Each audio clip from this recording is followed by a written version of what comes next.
Hello. Usual scrap with YouTube, but I think I've beaten it into submission with the stick. But you will be able to tell me that better than I will know. So when you can hear me, let me know. Look who's first in the chat. It's only young Jonathan. Oh, fabulous, Jonathan. Good to have you back. Do hope that you are well. So a lot of chat there. Hello, Alex.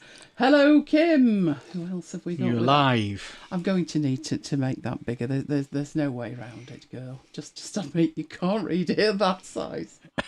Right, let's go scroll down there. Where were we? Oh, we have a Debbie S. We have, who else have we got with us? Ignacio, good evening to you.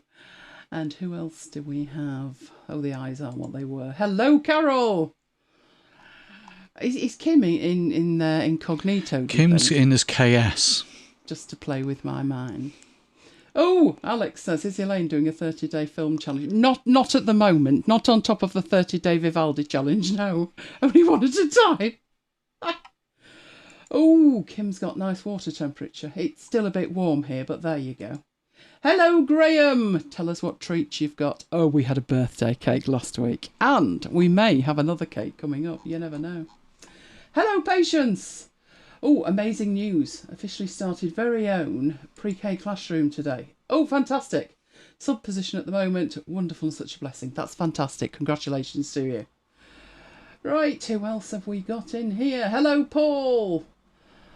Was that one Paul or two Pauls? I think it's one Paul at the moment, but it could well be two, so hold on to that thought. Hello, Deb. And have I got everybody in there? I think I have. If I've missed anybody, spank me later. Oh, you lucky, lucky people. Ah, but today, yes, all a bit of a carve up this.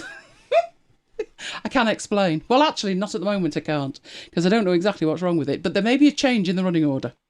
In fact, I'm predicting there will be a change in the running order. But at the moment, this is the running order. Or it would be. Hang on. Move. Come on, you can do it. There we go.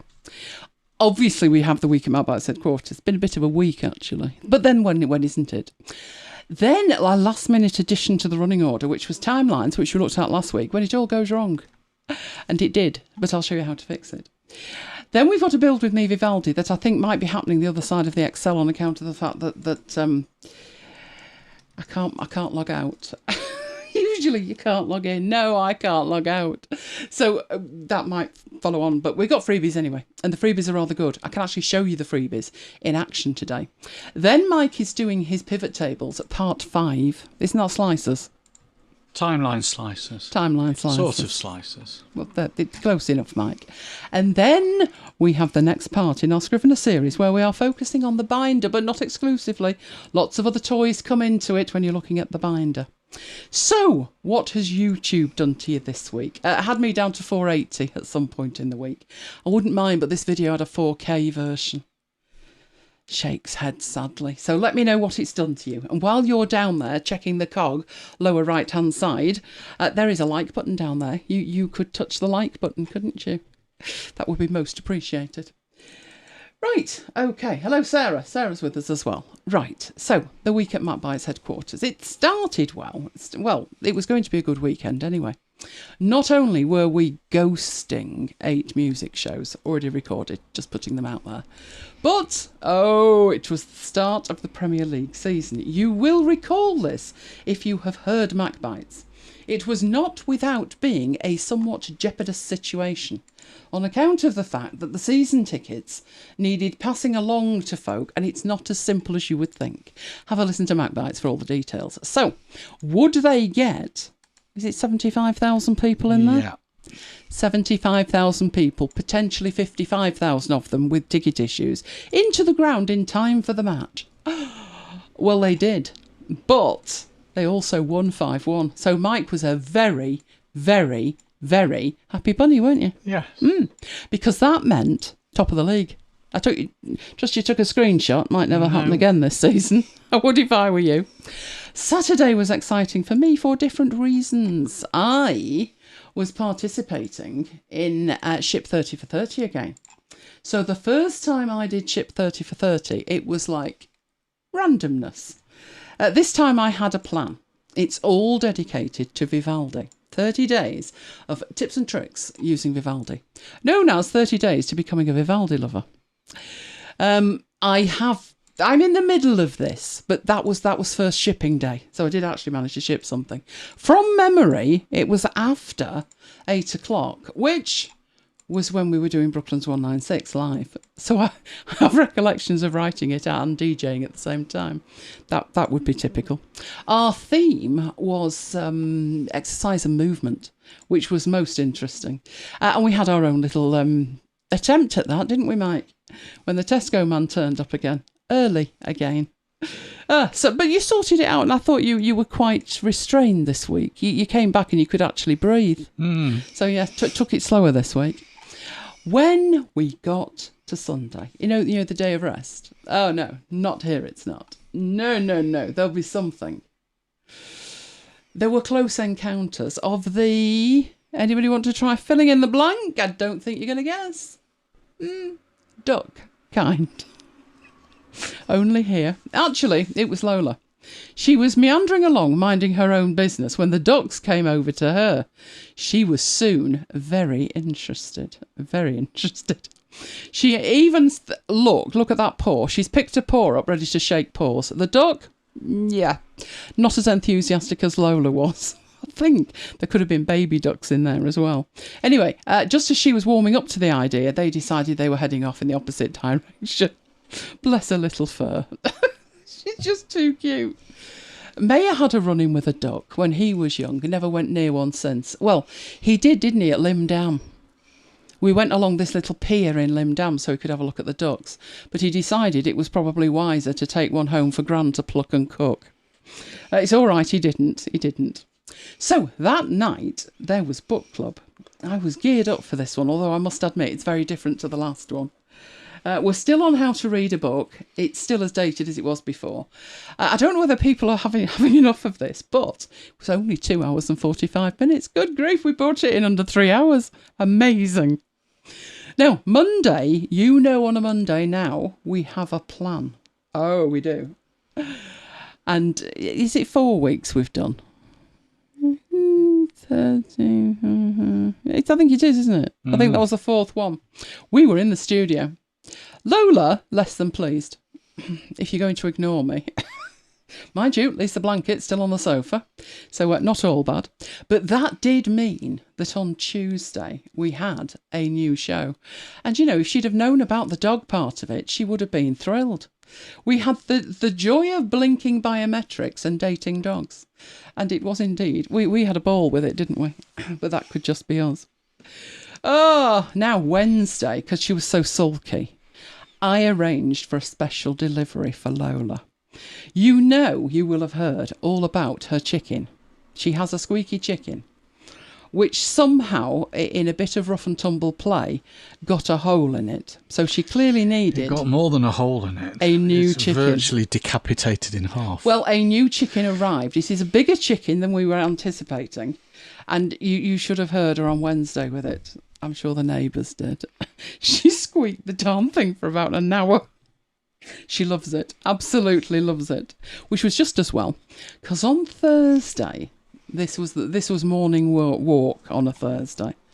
She must have been traumatised. Now, you remember Bollard Gate. The bollard is fine. Nothing else is, but the bollard's fine. We literally only just got rid of the cars off the pavements when this happened. I should have known.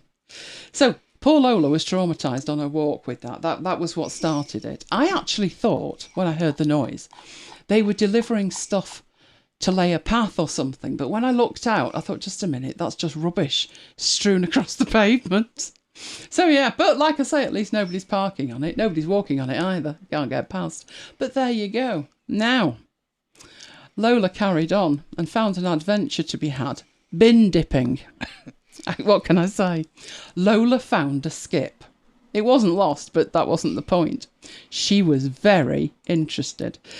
I think her rationale was there might be food in it, and given our track record, that wouldn't necessarily be too much of a stretch, would it? She needed a closer look, and then decided a much closer look. She was determined. And then she found it. Only our Lola could find a dog bed in a skip. Now, can I just point out, she's already got 3 dog beds. 4 if you count the one she destroyed. And 5 if you count the sofa that she's commandeered. But there's nothing like finding one in a skip, is there, girl? No, Daddy wouldn't let her bring it back. Daddy was most unreasonable.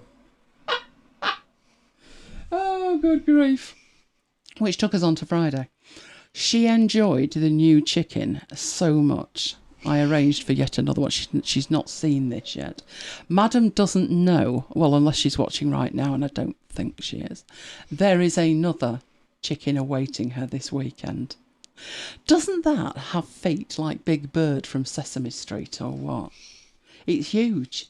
It said there was medium and large, and I thought, she's going to want the large one. And then when it arrived, I thought, good grief, it's about 13 inches. It's just too cute. Oh. So, let's have a look at timelines when it all goes wrong. So, we got an email.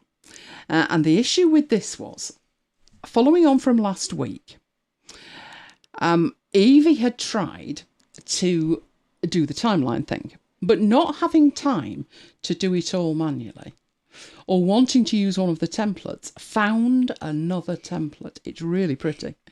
And that was when it all went wrong. So she's asked for help with how do you fix it. So let me show you what the issue is. Right. I think that's in Vivaldi, isn't it? It is. Right. There is a whole range at Vect Easy of timeline images. So I think if we step back one, we would be able to see that. I do believe. There we go.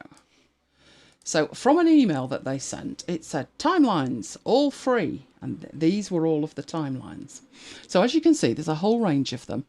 They're calling them infographics. So first thing to think about is they're not in a format that you could just open in PowerPoint or Keynote. But looking at them, usually when you download infographics, you could use them that way.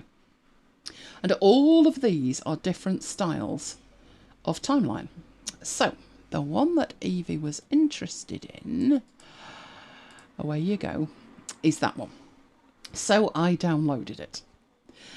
Now, it seems to me, looking at that, it must be editable because it's got Lorem Ipsum in it. You'd think, wouldn't you? So I gets it open.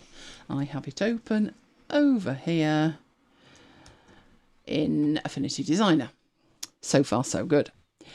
And it looks like it's editable. You can select bits of it, but actually, these are just graphics. Literally, not vector graphics. No, no, no. When you open them up, each one just is cut out of the other thing. So if you move these, this is not useful at all, is it? I mean, what were they thinking? What's the point? So, this, remember, was done. Evie was looking for a fast way to work. Yeah, that's not it, is it? No, that's not it. But there are things that you can do. Right, it's not as complicated as it looks, or it wouldn't be as complicated as it looks, to replicate that in some kind of way. But let's have a look what we've actually got. Obviously, you've got text. That's no problem as long as you've got the right font. Then you've got these shapes, which might look really off-putting, and like that'll take me an age, but actually it doesn't. But I was very careful and looked behind it and thought, hang on a minute. There's all this stuff at the back. What is that? And that's actually a world map. But it's broken up into squares, which is a nice design. You know, if that was solid, it wouldn't be quite as designy as it looks there. But you can rule out using any of that. So I don't really know why they bother with that. Why would they give you what is in essence a JPEG of stuff that you can't edit even the text? It's a total waste of time. So your first decision is, where do you try and fix this? And what I mean by that is, that's the design that you're after. Do you create that in Affinity Designer, or do you create that in PowerPoint or Keynote? And that's going to depend what you want to do with it in the future. If you want to create a graphic of it, not multiple jigsaw graphics like this, but actually a graphic of it, For purposes other than presenting in a presentation, then you could be advised to do it in Affinity Designer. It really depends on that. But I thought to myself, there are people who do not have Affinity Designer. So could you actually create exactly what you've got there in PowerPoint or Keynote and actually make it editable as well? That'd be a nice start, wouldn't it? So I'm going to move that over there as reference so I know what I'm referring to. And what's the first step? Well, I've got PowerPoint running. So I'm going to come out of PowerPoint for a start. And I will then make a new file in PowerPoint. We literally just need a blank slide. You don't need anything other than a blank slide. Keynote would be exactly the same as this. Right, so I'm going to get that out of the way and show you my next step. What would your next step be? What I decided to do was go to Pixabay and look for world maps. I was particularly looking, I picked Pixabay because it's free, and I was particularly looking for one that had squares on it without me having to play around with it. That one's got some sort of pattern, but it's not exactly squares. This one wasn't bad on the right-hand side, but it was triangles. So I'm sure if I spent all day looking, I might find one. But, you know, time's money and all of that. But if you're prepared to use something different, then you could get from there. But I thought there's got to be one that's a square. That one's not far off. I think there would be one, but you know, how long have you got? And the answer was not that long. So I did another search at Stock Unlimited and found exactly what I was looking for. So again, I had to look down the list. Some of these are graphics as you would intend in terms of being like a background of the world map. Others less so. Others were icons and all kinds of stuff. But I do recall, yeah, if I go down here, I get to this one. And this one was exactly what I was looking for. So if you do have access to Stock Unlimited, in fact, they're little circles, aren't they? But it's near enough. Unless I did find a square one, or was I looking at that one? Because obviously when I was looking at it, the page was much bigger. Is this one the square one? That looks much better. That's the square one. So circle, squares, whatever. Now, what I'm going to download here is the EPS. That is the encrypted PostScript format. And that will enable me to edit it if I want to edit it. If you don't want to edit it, then you've got the PNG option or the JPEG. I would personally go for PNG unless I was editing it. So I'm going to download this EPS version. And hopefully that will download and appear in my downloads folder. And there it is. So I'm double clicking it to open it up. And it opens it up in Affinity Designer or anything else that you have access to that will edit PostScript files. Not bad. Let's have a look. We do have the squares in there, so not bad. I actually quite like the gradient on it as well. But in terms of being cropped correctly, it's really not. Now, I actually have no idea how big this is, so let's draw an artboard over it. And actually, it's not that big. So what I'm going to do with the artboard is make it the same size as my slide. And then I know what I need to do with it. Also, there's like an optical illusion going on there. When you download the file, it looks like it's on a white background, but you can see it most definitely is not on a white background. Right, so this is the layer that I need to move and scale. So I'm going to see what it looks like height-wise if I stretch it out to be the full width. And what I mean by that is, can I see everything I need to see? And it looks like I can. I can position that absolutely perfectly on there. And that would be just about right. So I'm then going to crop that. So I'm cropping it down to the size of my slide. And that is the start of it. That's our world map. So I'm going to change the name of that there on the artboard. And the benefit of that is when I come to export it, it will ripple through that it is the world map I'm exporting. By default, in Affinity Designer, it goes for a PNG. But I'm going to go, because it's PowerPoint, for an SVG at 400 dpi. Keynote doesn't like SVG files, doesn't like vectors of much description, to be honest, apart from PDF. So if you were doing this in Keynote, I'd make it PDF. You might wonder why I'm not doing that here. You know, if you would do that in Keynote, why not make a PDF here? And the answer is 9 times out of 10, PowerPoint is fine with a PDF. But if you've been with us before, many months ago, you may remember Wolfie's Head. Wolfie's Head came through as a box for no particular reason in a PDF. But as an SVG, it was fine. So I am going to export the SVG. It is going to have a think about it, and I'll put it... Oh, we've got enough on there, haven't we, on the desktop?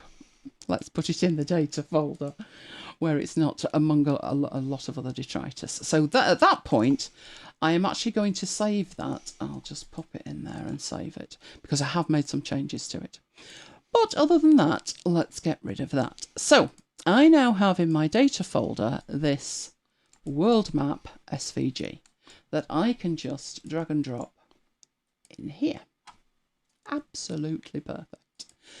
Now, it does know that it's a graphic, and that's quite important if you want to do anything with it in terms of cropping it or formatting it in any kind of way. So we do have the full format pane.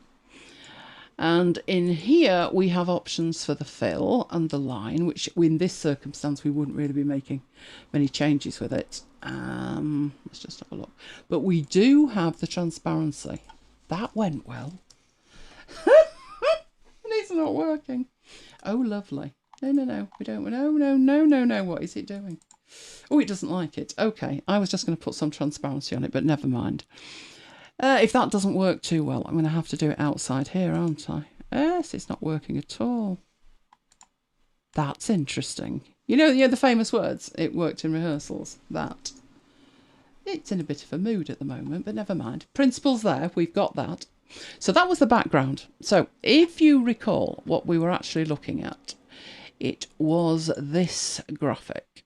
Now, obviously, that background is incredibly pale. So if PowerPoint's having a moment, which it looks like it is, then I may need to change that back in Affinity Designer and make it much paler in there before I export it. So do we want to spend the time doing that? Oh, it'll take 2 minutes. Let's go do it. Right, so back out of the export persona and into here. And do we have the whole thing? I think we do. Let's take that down. Right, 25%, that looks about right. So I'm going to re-export that and re-import it at the other end. Thanks for that. Oh, utterly fabulous. Right. And you're playing with my mind. Export. Okay, that one should be okay. That one should work just about right. So let's get rid of the one from in there and pop the new pale one into place. There we go. Ah, perfect. Right. If you're working in PowerPoint with this and you've got this on your slide, although to you it is the background, it's not actually the background, and nor can you lock it. So one option you've got is actually to make that the background. So if I cut it away from there and I say a picture or texture fill and use what's on the clipboard, now that won't be dragged around. Problem with that, oh yeah, how do you get rid of it? Now I can get rid of it in terms of I can make this a solid fill, but how could I say, oh yes, I want that graphic and I want to put it somewhere else, because now it's locked in the background. So always make sure that you're working with a copy if you paste it onto the background. But we are ready to go with the other bits of this that are nowhere near as difficult as they look. All you need to do is to break it down. So we can tell by looking at it that we're looking at circles, and they're simple to do. We also, so just so you can see what I can see, we've got the line going across it as well. But each of those are just individual rectangles. So like I say, nowhere near as tricky as you would imagine. So for that, all we need to do is get one about the right size. And I have no idea what the right size will be, but we'll start like that. So about there. Then there's another one next to it. So I'm holding the Option key down and just dragging it across. and rinse and repeat, lining them up. That's it. Now, obviously, they're different colours. Ooh, that one might work just about right. Oh, how good was that for a guess? A round of applause, I think, for that. That'll never happen again, not ever. Absolutely perfect. Right, so what I'm going to do with these, let's get all of them selected. They've all at the moment got a border on them. We have a shape fill, and we have an outline, but I don't want an outline, so I'll take the outline away. And then each individual piece, the first one was red, so I'm going to go into here and choose red. The second one was yellow, so let's get the yellow in. These are going to be really garish. Oh, why have you put it on the outline? That's not what I want. Right, shape fill, yellow. I'll make it bright so you can see it. Oh dear. No, it's going to have to be better than this, isn't it? Or it's going to be really, really appalling to look at. Right, we've got a green. Well, actually, it was Kingfisher, but we've made it green. Then we've got blue of some description. So how about a nice blue? And then a purple. We've got one extra. What shall we have the one extra? Oh, orange. We need an orange, don't we? A nice orange there. But the problem is, by comparison to what we had here, you don't see the join on these. It's got a kind of stud over it. We happen to have a circle here, which we could put over the join. Just about there, I think. Obviously, that's at the back. There's a shortcut key to bring it to the front. Command, Shift and F for front. And it's actually got some kind of fill in it. So I'd say greyish, silvery grey. But it actually looks like it's a gradient. So over here we can pick gradient fill. And while that's blue and at the wrong angle, let's try a preset gradient. And the direction we really want like that. So it's going at 45 degrees. We also don't want an outline, so let's make sure there's no outline on it.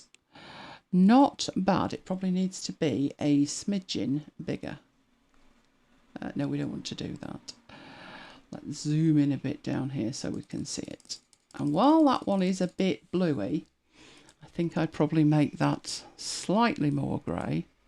And I can move these about to give it a different look entirely. That's not bad. That's not bad. Go for a grey one. That's a bit better.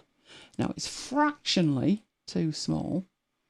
So we want it to just cover that like that. But by comparison to what we had was slightly different. So I will zoom in on here so you can see in there. It looks like it's got a border on it, around it, but actually it hasn't. What that is another copy of this. So I'm holding the Option key down and dragging, and I've got another copy of it. This time I need it slightly smaller than the other one. I also need to change the preset gradient. Instead of having it going one way with a direction, which was this one, I could do with it going the other way. Which is that one. Top left to bottom right. Bottom left to top right. No, I think it's that one. There we go. So it's flipped it round. And then put that over the top of that, and now it looks like it's got a border on it and it looks like a button. Right, so we have that element and that element behind it. Get them selected and group them. So I'm using Command, Option and G to group them. And then all I need to do is replicate that along the line. So I'm holding the Option key down, taking it up there and getting it in just the right place. And the lines are even guiding me as we go. So same again, and rinse and repeat until you've got them all in place. So I think we do need 2 more. Those lines are so helpful. Love that feature. It is there on Keynote. It's just not quite as advanced as it is in PowerPoint. Right, okay. Let's have a look at the whole thing. Starting to pull together. That yellow one's bad, isn't it? I'm going to have to change that. That's really bad. Do we have a better yellow? That one's a better yellow, isn't it? That's less offensive. Right, next thing we need is the big circle, which, as you know, we've got shapes for circles. So let's select that. And not too big, not too small. Just about right. And that looks just about right. But again, let's have a look at it. What we're trying to work to. I'm trying to work to that. It has a white middle in it. It also has some drop shadow on it. So if that's going to be the background, that would be red. We won't worry about that at the moment, but we will get a copy of it and we will make it a bit smaller and put it over the top of there. Get it lined up. Right on top of it. Right, that one doesn't need any border on it, which is this one up here. So we don't need any outline. Don't need any outline on the big one either. And behind that, we want that to have a fill of red. Under this one, now it's actually, I think actually it is white. Doesn't particularly look white, but I think it is white. But it's very flat by comparison to what they have. So I'm selecting the back one. And over on the shape format that we have over here, we have options for the fill and the transparency, which does work if it's native. But we also have options here, and one of them is shadow. And again, you've got presets. So if we wanted that one, there's no shadow is the default, but you've got outer shadow and inner shadow. And in this one, you probably want the outer shadow. Now, the outer shadow that they put on was actually really quite large. So looking at that, I would say here that the blur needed to be bigger, but also the distance that the blur is from the shape itself. So you can see you can take that way out, but I would say it was about there. I think it does need to be more blurry, just so it's a shadow rather than being quite harsh. You don't want it to be that harsh. And then maybe take that down to 6. That's not bad at all. This one, it isn't a shadow that's on it. It looks like some kind of emboss on it. So we've got some options in here that we could use to try and replicate that. One of which is the 3D format, which will give you a bevel on it if you choose a bevel. So something like that. Now that's too much. If we look at what we had before, that does look like a drop shadow. Whereas this doesn't. It's quite white around the edges, but it does look raised slightly. So that's a little bit too much. But if we have a look what it's actually put on it, you can configure that. So we've said 6 points, you could take that down. So for a start, let's halve it and take it down to 3.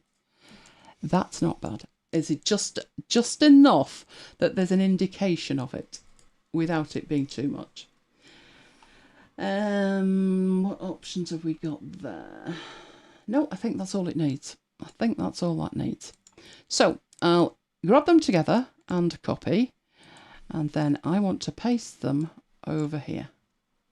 And again, it'll give me all of the red lines to indicate that that's in the right place.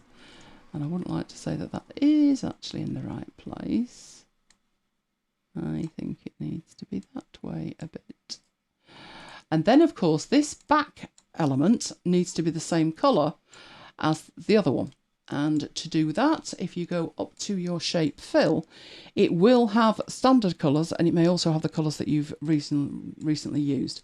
So I think it was that one that we had it, wasn't it? Looks like it. And rinse and repeat yet again. Just carry on and do that for all of the other options. So I'll get that on there. We'll go get the green one, which is from our fill here. And I think it was that green. Is that the one? Or was it the one below? That one. There we go. Now, for the icons, I'm not going to just do that another 3 times. You get the idea. But for the icons, if you're in PowerPoint, you have a whole range of icons, which I can never remember where they are. But if you open up the help and you just type icons and then move down to it, then it will take you to stock images. And from the stock images, there's images and there's icons. And you're now in the mode where you're searching for icons. So, for instance, one of the ones that was there was a speech bubble. So, which does it look like? Like that one, I would say. So you select it and you click Insert, and it will pop that onto your page. And then you can put that wherever you need it, and you can carry on formatting it and editing it if you need to. So let's do the zoom in on that. I actually had 2 speech bubbles, so I'll duplicate that. Although that gives me a bit of an issue with the background one, so it might be better to actually put that one in. It already has background elements in it. And then I can pop that back. One element, we don't need it. We might need that a different colour, but let's pop that down to be much smaller. Down there, and move that into place. Up there. Now, black looks a little bit harsh for icons. They always load in as black, but it is a bit harsh for an icon. So, what's a good idea? That is totally covering that now, which is why I have this. This is a way to make selections when one thing is covered by another. So I've got the 2 of them selected, and I think one's going to be a fill and one's going to be an outline, I would suggest. So a graphics fill and make that grey. And grab that one. That could well be an outline that needs to be grey. Or not. Or not. Okay, we'll do that. There we go. And that's how you do it. So that's what we've ended up with. Obviously, if we took more time, we could fill the whole thing in. But that was what was necessary. And it's not as difficult as you think. The trick with it is, look at it and then think, from the bottom up, what would the backmost element have to be? Oh, it would need to be the map. And then what's on top of the map? What's on top of the map is the rectangles with the colours in.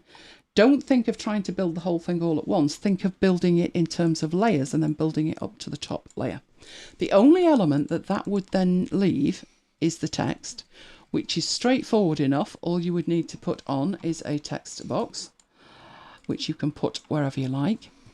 And that one, let's get 2021 in it. My fingers have been a mile off today. Now, you are going to need to change the colour, but that's pretty straightforward enough. So one of our greys again. And probably change it to something that looks like an infographic-y style font. So actually, Couture is quite good for looking like that. It's quite blocky. What other ones have we got for that might work? Depending on what you were doing with it, might work to have it that way. If you're making a presentation to the army or something, you never know. So let's make that a bit bigger and then just pop that into place. And each one of these was above the graphic. So what I would do is centre it, and then that will twang to the centre of the graphic. And duplicate that for the next one. The red lines will place it for you, so you know you're in the right spot. And change that to 2022. And it's not going to take you as long as you think it's going to take you, is the ultimate upshot of that. And the beauty of this is you can keep this then and repurpose it down the line.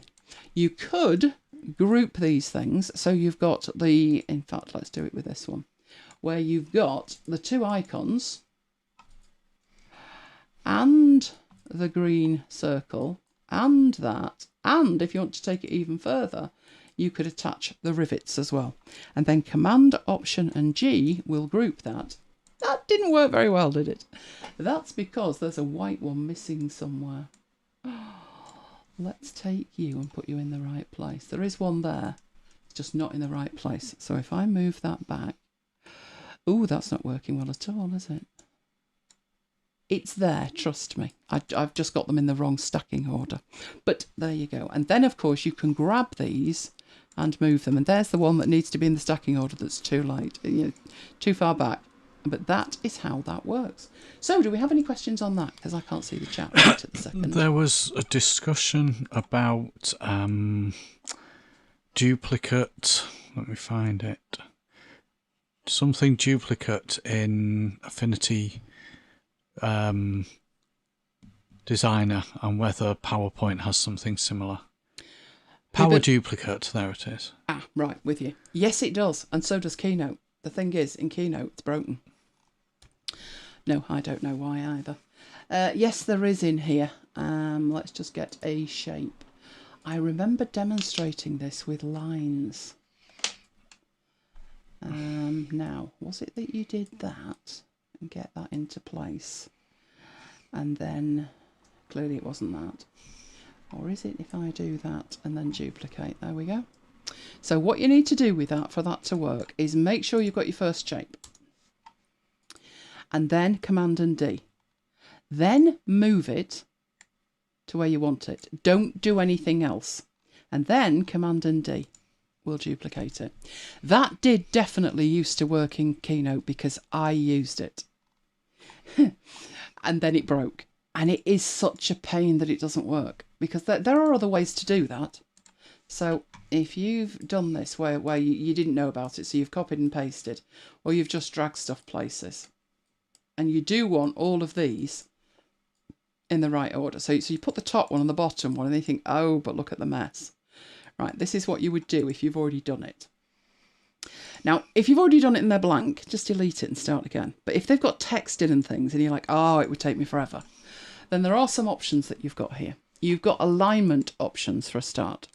So if you say, well, let's just align them to the centre, then they're all aligned correctly left to right. Then you need to go in and look at the distribute options, and one of them is distribute vertically. So if we do that, that will just put them in the right place. Now they are tighter than I had them, but it usually takes, if we put that one down the bottom, it usually takes the first one and the last one. And I'm just looking at that. That doesn't look like it's lined up. That's better. So if I make more of a gap and then redo that, so back into the align and distribute vertically, it takes the first one and the last one and then evenly spreads the content out. Can you change the size and power duplicate light? Now, I don't know that one. Let's have a look. If we got rid of all of the top one, because I have never done that. I have done what you saw me do there, and as an alternative to a table, I did that. But if you duplicate and then make it fractionally smaller and then duplicate, no. So what it duplicates is the position. So no, it doesn't do all of that. They're not ducks, they're swans. Tracy. As far as Lola's concerned, they're ducks. She had a ball with them. It's a good job she didn't know they were swans, because you're not supposed to touch swans, are you? They belong to the Queen. Do they? Oh yes, all swans in the UK belong to the Queen. Dogs get into great trouble if they get a little bit too close. So it's a good job she didn't.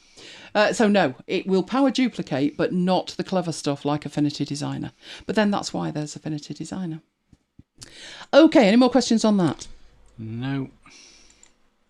Right, okay then. Now, I was planning next, she said.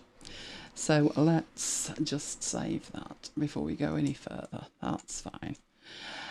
Right, I was planning on Vivaldi next, but I'm not sure how wise that is. And that's because I've got two alternative ways of showing Vivaldi, which would be grand if either of them were working.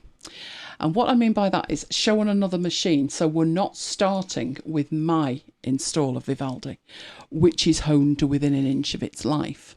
So the question is, do I think I'm going to be able to unbake the cake fast enough if Mike did Excel? And I must admit, I think the answer's probably going to be no. So I reckon we'll go with what we've got for the moment. I am literally having trouble. Mine is so customised.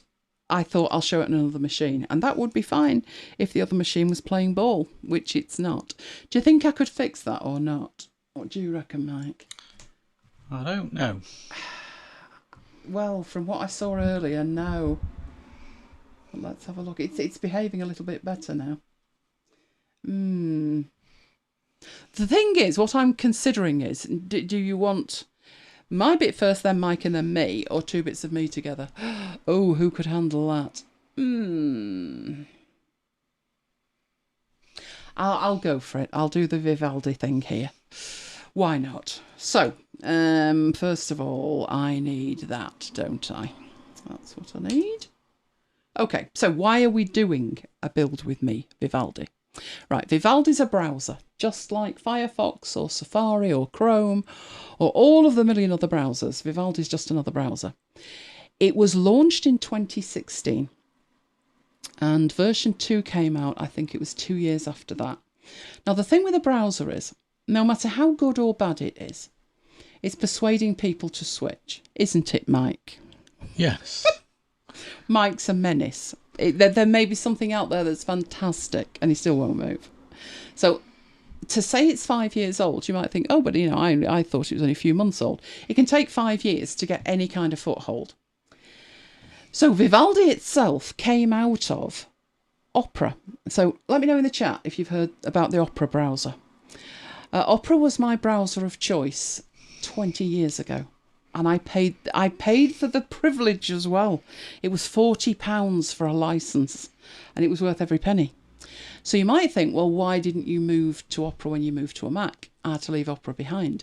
And that was because, I don't know if you're aware, you might be if you are a switcher or a slider, that on the Mac, the OK and cancel buttons are one way and on Windows, they're the reverse. And Opera wasn't savvy enough to make them match the Mac. So every other app on my computer, the OK button was on the left and it was on the right in Opera. And the number of times I clicked, when I wanted cancelling, clicked OK. So I had to leave it behind. Everyone remember, well, quite a few people remember and you have used Opera. It is a really good browser, but the problem is what they did was they had a forum where people discussed like modding the browser and customizations you could make, and they shut it down and people were really peeved. I mean, we're talking, die-hard users here. So two of them, one of them being the co-founder of Opera, walked away and set up another browser, and that browser is Vivaldi. Hence Opera being singing Vivaldi, composer. So that's where it came from. Their remit, as far as they're concerned, is not to be Big Brother. It's to provide you with a platform, a browser, that you can customise in any way you choose. What way makes sense for you? And that's why they keep adding features that are all to do with customisations. So, let's go off and actually have a look at it. Now, I was hoping to show you a clean install on another machine via desktop, which isn't happening. It doesn't want to work. It doesn't want to work tonight. So this is what my Vivaldi looks like. You'll notice if you've been following along that is not my usual speed dial. I have actually switched from the speed dial 2 extension into the native speed dial as well. But before we go any further, if you have just downloaded Vivaldi, or you're even thinking about downloading Vivaldi, this is Vivaldi.com. So it's cross-platform. There is a mobile version for Android. There is a new version, well, a new implementation for iOS on the way, but at the moment it's not available for iOS. But it is available for Windows, Linux and Mac. And as it says, also Android. So this is where you go and this is where you download it from. As I've said, there is a huge community around Vivaldi, and you will find that community at the top up here. There's forums, they also do webmail and the actual community itself. But we're getting ahead of ourselves. So download it and install it. Once you install it, you will see the onboarding process, which I'm going to fake right now, because you can do that. Welcome. This is the welcome, and this is the process it will take you through from the top, which is this one here. So this is the onboarding. It's the first thing you'll see when you run it, but it won't be in a dark skin like I've got it. It'll be in the lighter skin, and you can skin it later. But the first thing it asks you is, how much Vivaldi do you want? There's a leading question. The reason it's asking that is it has 3 different modes. These modes were only added about 2 months ago. And they were added because Vivaldi themselves have added the ability to have a mail client, a calendar, contacts and feeds, and some people are not going to want that. So by giving you these three options at the point of install, or indeed later, if I were to click one of these now, it would take away menu options, because obviously I went for the fully loaded. I don't really need to, because I don't really use the mail and calendar in that way. So I might think about that in the future. But you're not locking yourself in forever and a day. So if you just want to try it, I would say still avoid the essentials, because some of the stuff that's not in the essentials, so the kind of stuff that we're talking about, is this bit here. That's what's missing.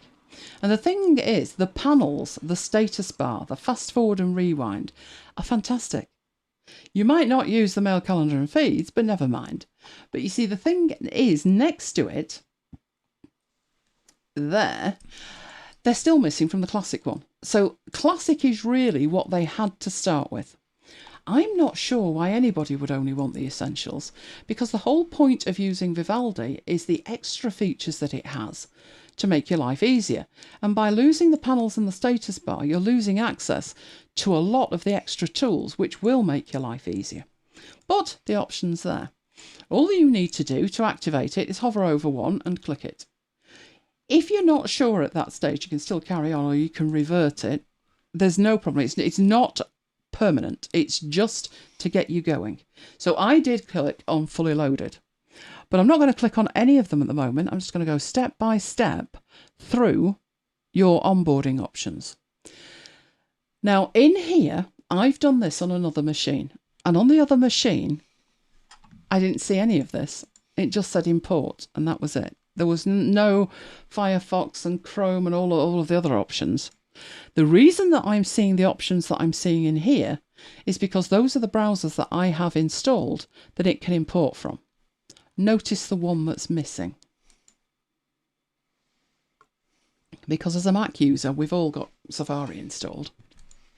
Doesn't seem to want to import from that. But the ones that I have installed, the browsers I have installed, it has picked up all of them. So Firefox was my previous primary browser. Obviously, we all have to have Chrome because that's the one that's compatible with everything. I do have Brave installed, and I did try using Brave for a bit before I tried Vivaldi. It's a very good browser, but it's not Vivaldi. I do have Opera installed, historic reasons.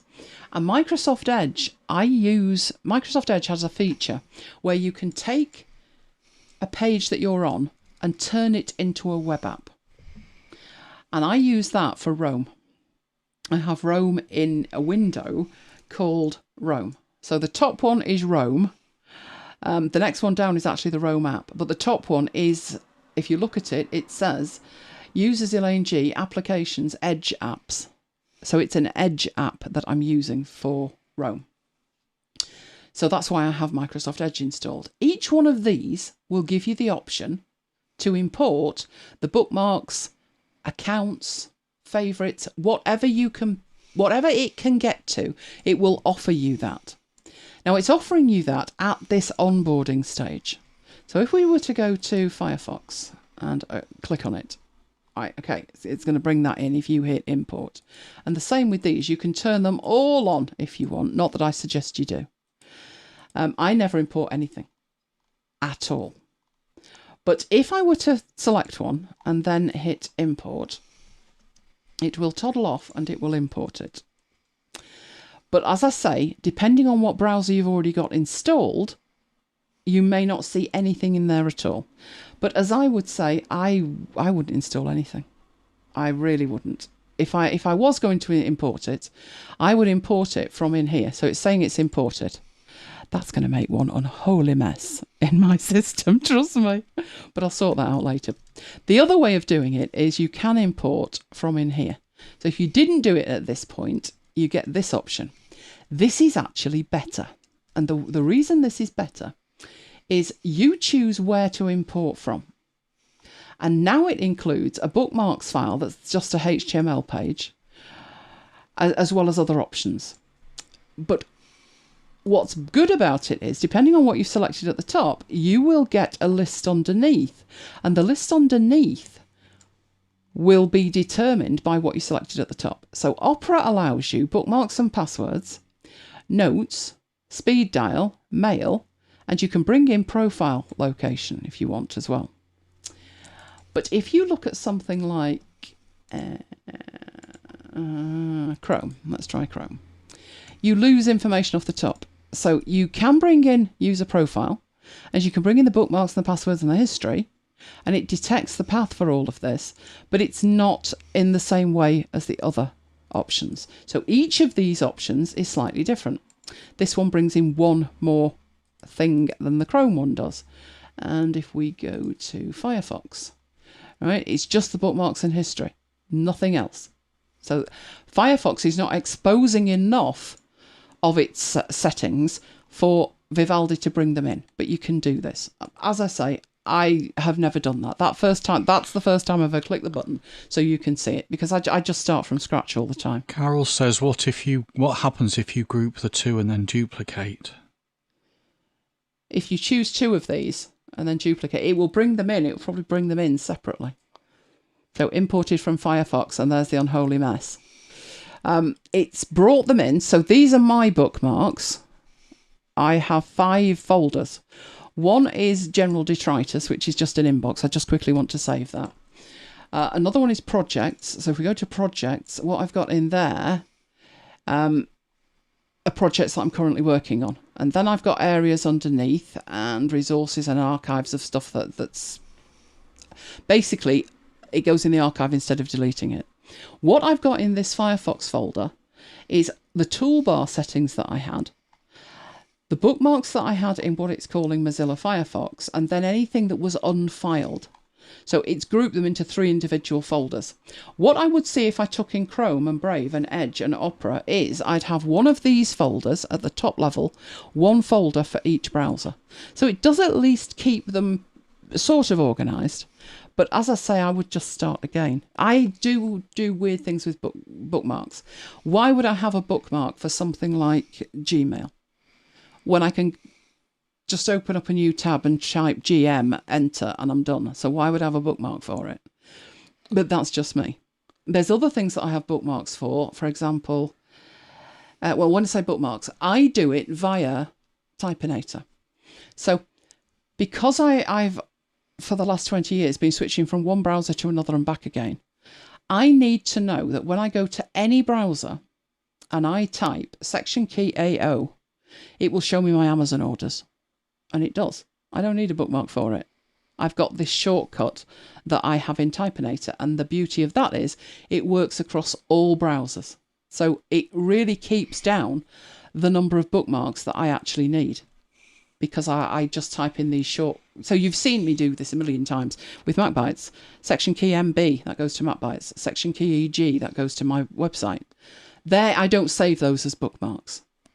But that's what would happen if you did. So you would get duplicates, but they would be placed in their own spatial awareness, if you're with me. They would be, say, these have come in from Chrome, and these are the folders you had in Chrome, and they would bring them in like that.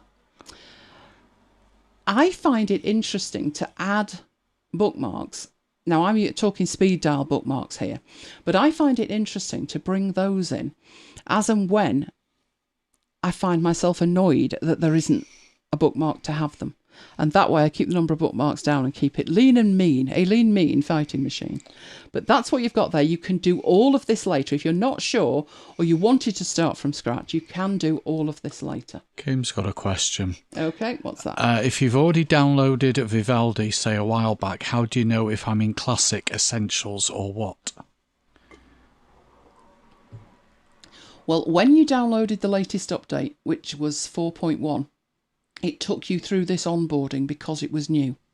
If you can't remember what you clicked, just go to Vivaldi://welcome, which is exactly where I am now, and the first thing it will show you is this. If you want to be like, just quickly work out where you're at, I can tell you that if you have a menu item for the mail, calendar or feeds, then you've got fully loaded. So if we go to view, we have show the mail panel. If you can see that, then it's fully loaded. If you can see the panels, so bookmark panel, contacts, well, not contacts, downloads, notes, history or window, if you can see any of those, then you must be in classic mode, because classic mode, so if you can see the mail one, you're in fully loaded. If you can see standard panels, including downloads and bookmarks, you could be in fully loaded. That would depend if you can see the mail one. But if you can't see the mail one, but you can see the others, then you're in classic mode. And if you can't see any of those, then you're in essentials mode, because it actually takes them away from the menu.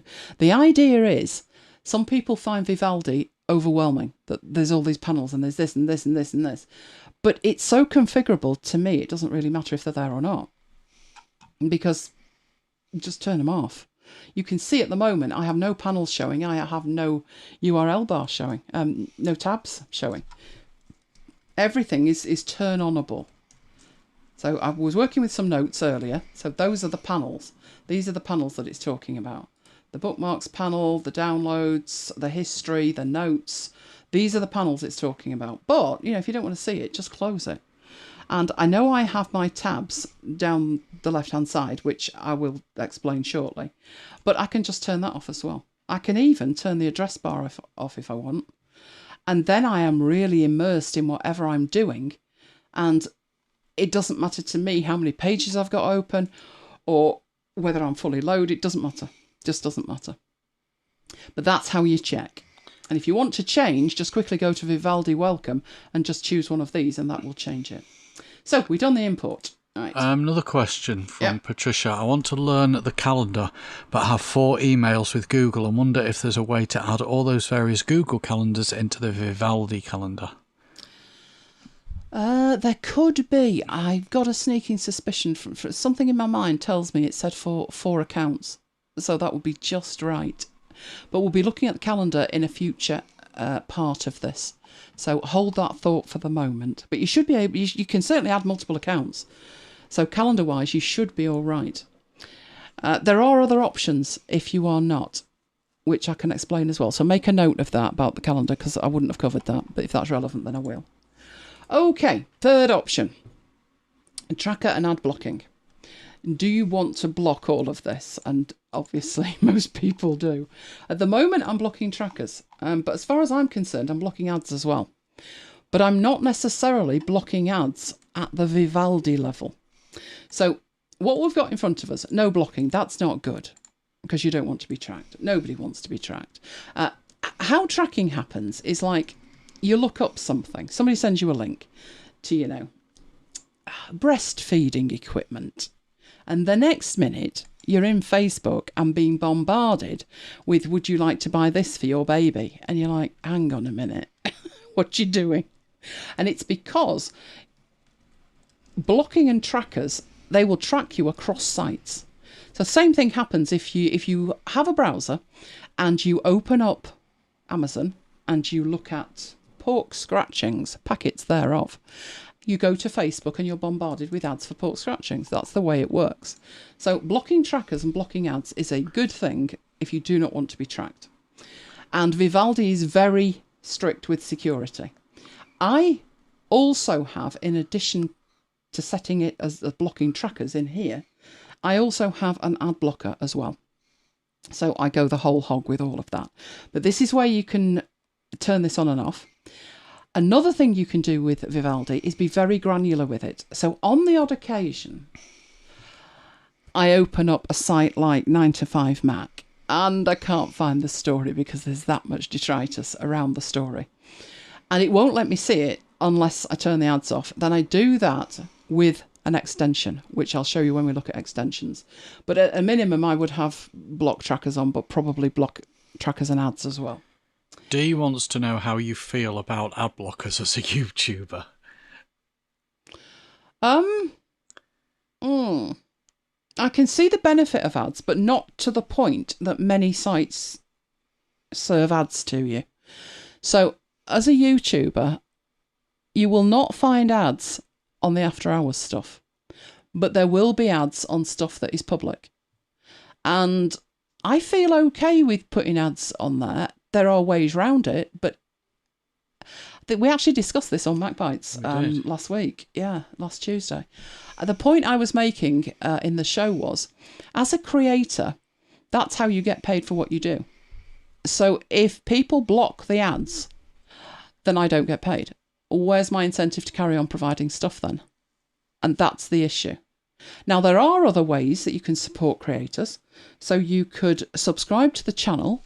You could join the channel. If you join the channel, you pay a certain amount, bearing in mind that YouTube get 30% of that, so they really like that. There's Patreon things. There are ways to support creators. But if you just globally block the ads or download the videos, eventually the creators will stop creating. It's as simple as that. And they'll put their stuff somewhere else. So I think YouTube need to get involved in this and not bombard people with too many ads. Nobody minds an odd ad. But honestly, when I go on YouTube with an account that's not a premium account, you know the difference. The ads are all over the place. Right, okay, the next option we have is what it looks like.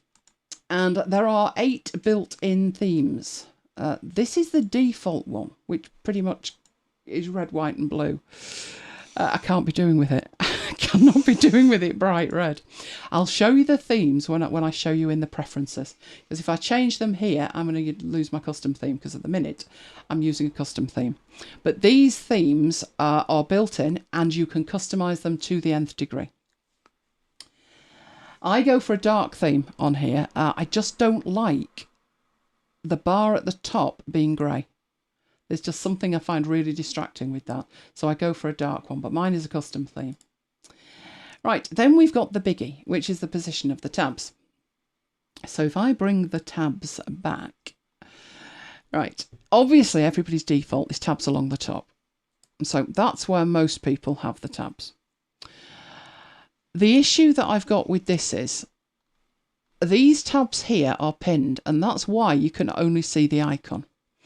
And that's fine, as long as, so if I'm in the Scrivener one here, I've got notes here on what we're doing in each section, and each of these has the Scrivener icon.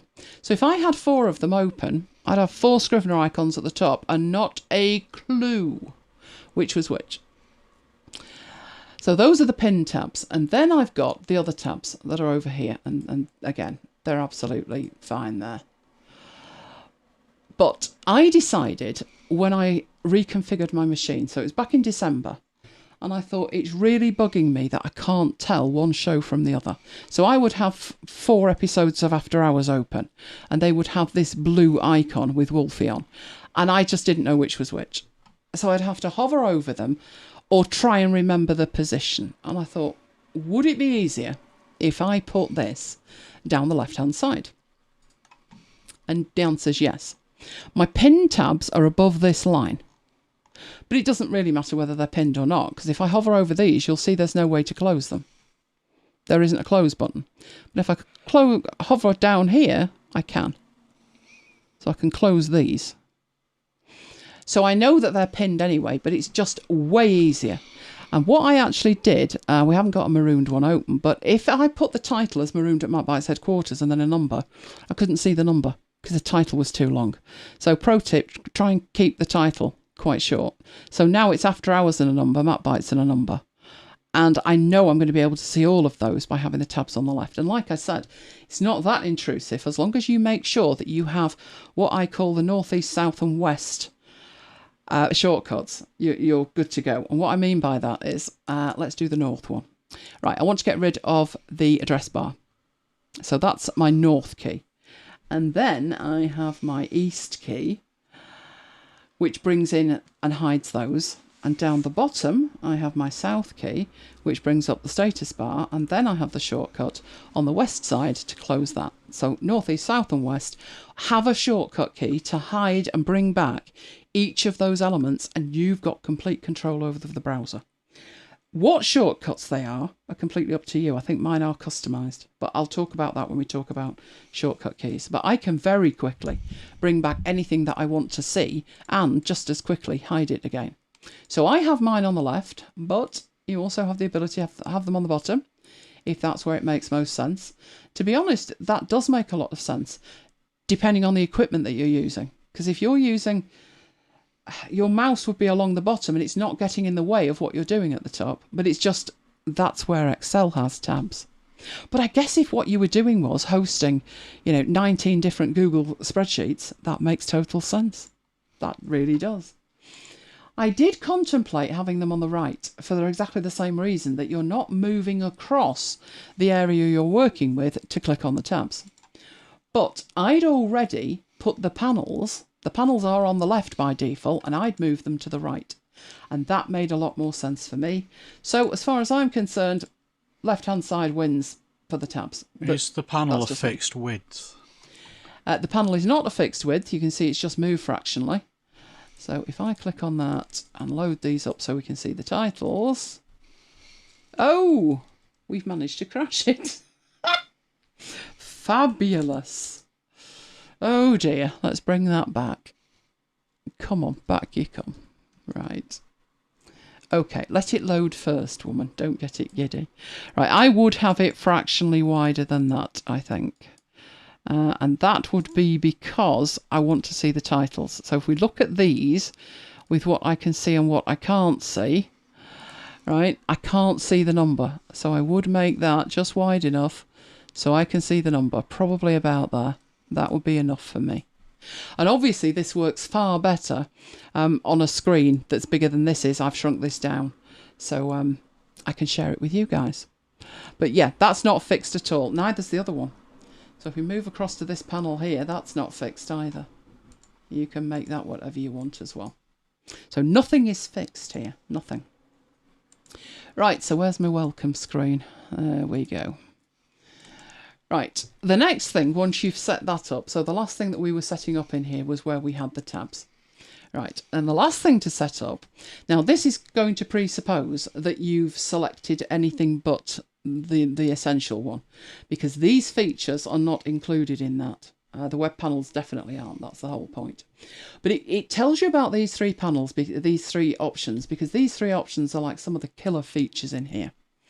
So built into Vivaldi, you have a notes app. Now, initially, when I switched to Vivaldi, I gave it a go and I thought, that's clever. And it's clever because it can take notes from pages, including a screenshot of the page to give you full context for where the note came from. Which, if you think about how you take notes on the back of a fag packet or a post-it note, is way better. But I decided to leave it alone because I thought, my problem is I'm using Vivaldi, but I'm also using Firefox and Chrome. And I'm not going to be able to get to the notes that are in Vivaldi from Firefox, am I? So what I decided to do was use the second of these features, which is the panels, and add a panel that hosted Google Keep. Exactly the same principle as the notes, but cross-browser support.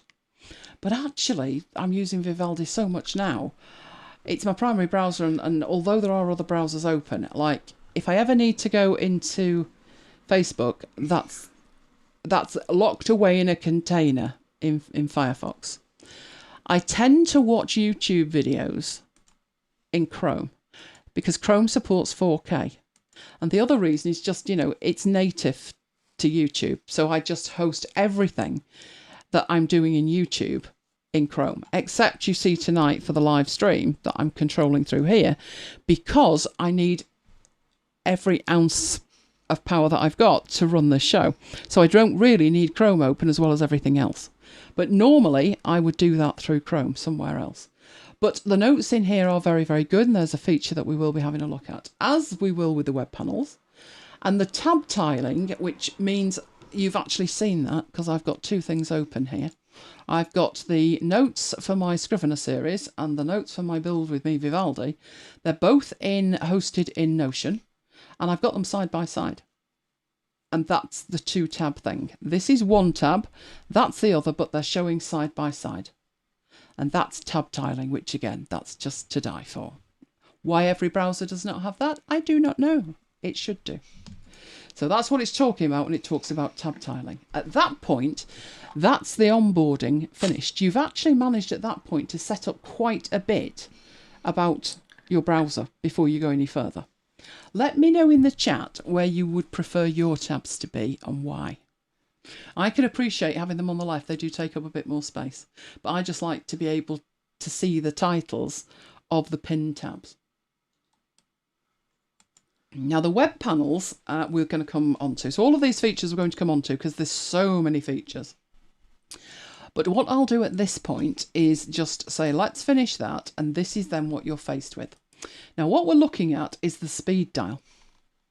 Now if you, what have I got that I can open up here and have a look at? Let's have a look at Firefox. Right, let's do new on there.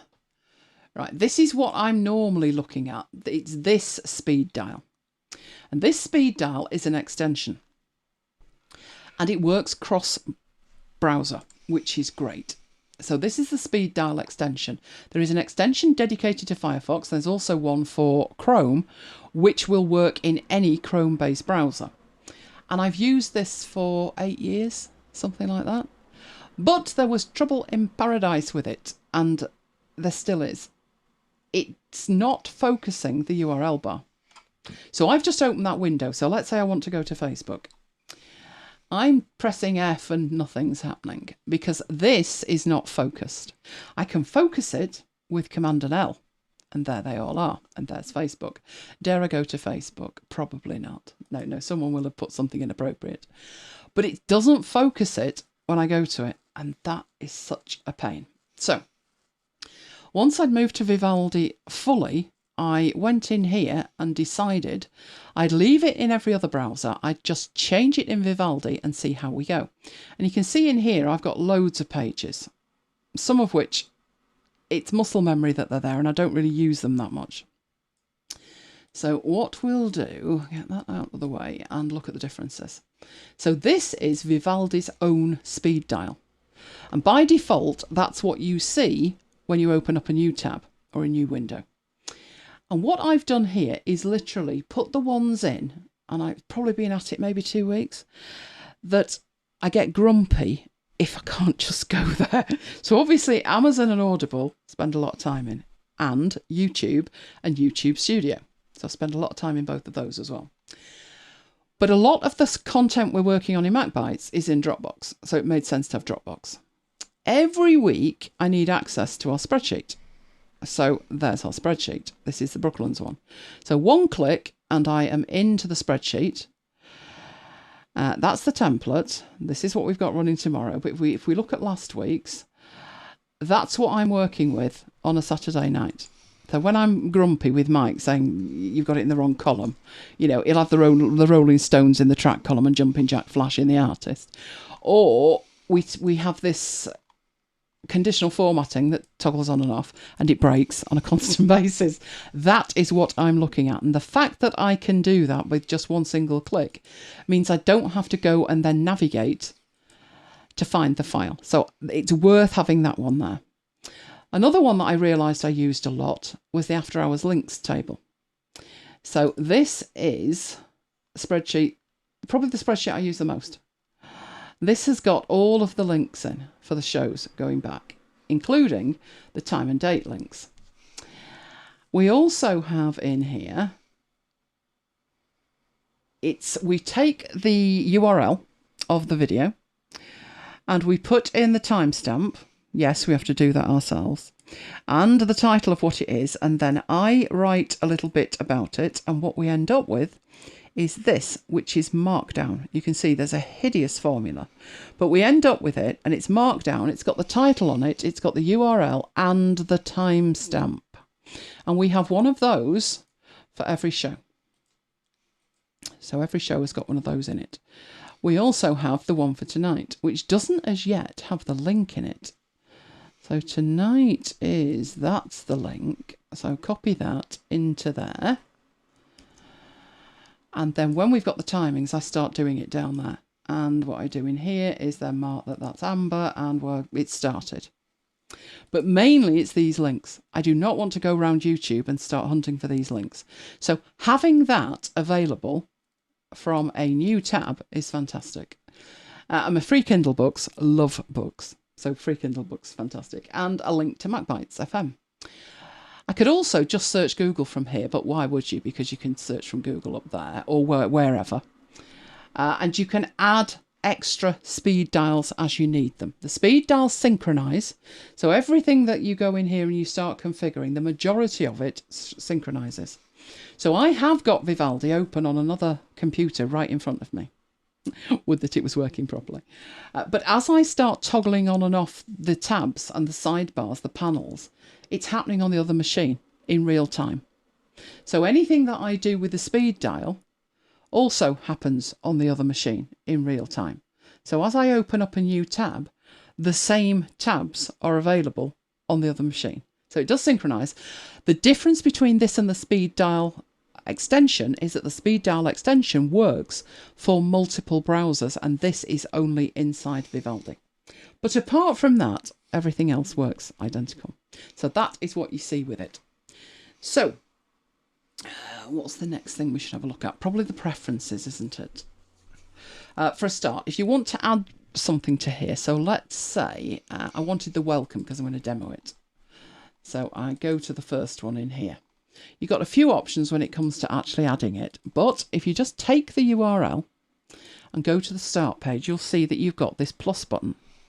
And as soon as you hit that, it's so funny because it opens up this thing at the bottom, but it also changes from a plus to a cross.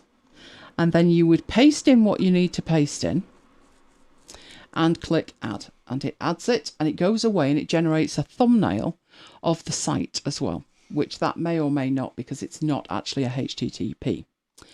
What haven't I got? I haven't got my own blog on here, have we? So if I add that one and put the URL in and hit add, that should generate a thumbnail, which is this little tiny arrow there, which is generating a thumbnail. There we go. What's even better in here is, particularly when you've got something like this one that just says MacBites, the detail is underneath. So it's got the fav icon, and this has got the fav icon, but you can even rename it. So if I wanted that to say my blog instead of the full title of it, I can do that.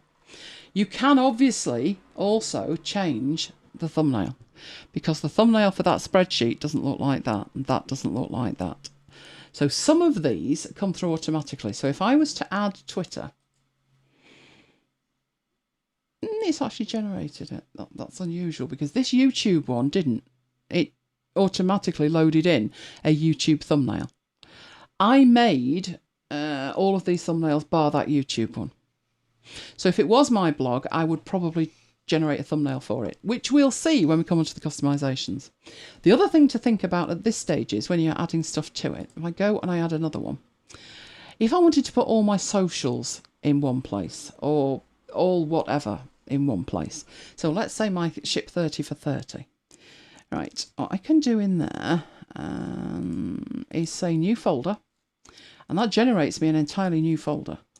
And then I want to call that ship 30 for 30, which has a little icon for a start, and then ship 30 for 30. And now I've got a folder that I'm going to put all of my bookmarks in. So if I go in there, I've drilled down, I've got the title at the top of it, and then I can start adding stuff to it. So one of them was TypeShare, which is how I publish the essays that I do. And then I might want to put the course in there or stuff like that. But at the moment, I've got just the one. My Twitter would make sense. My Twitter would probably make sense. So I've got an https://twitter.com/Elaine Giles. And not with a T at the beginning, that wouldn't end well. And add that. So when I'm in here, I can quickly go backwards and forwards between them, and it's just at one click. And I'm there. Oh, I've got a notification. Somebody's liked it. Oh, Renee, thank you. Right, so if I close this down and I open this up again, you can see now what I've got. I've got little miniature thumbnails inside that to indicate to me that that is a folder. If I want to get into that, I open that up and then I click on whatever the icon is. And I've actually done today's. I know, I'm surprised as well. But these are all the tips that I've got for Vivaldi so far. Seven essays so far, with another 23 to go. But that is how the speed dial works. So the speed dial is not the bookmarks. It's not a replacement for the bookmarks. The bookmarks feature we've already seen up here, and that is standard as you would use bookmarks in most other applications. The speed dial is as well as, not instead of. As far as I'm concerned, the power of that is for the things you either use the most, but that have a tricky URL. So like this one, the After Hours spreadsheet, or the Brooklyn spreadsheet. To get to those, other than clicking on one image in the speed dial, would necessitate me going to sheets.google.com and then finding them. So the things I use most that have a tricky URL, or just things that muscle memory, that's how I do it. So much of the time I make a new tab and I want to go to Amazon or I want to go to Audible.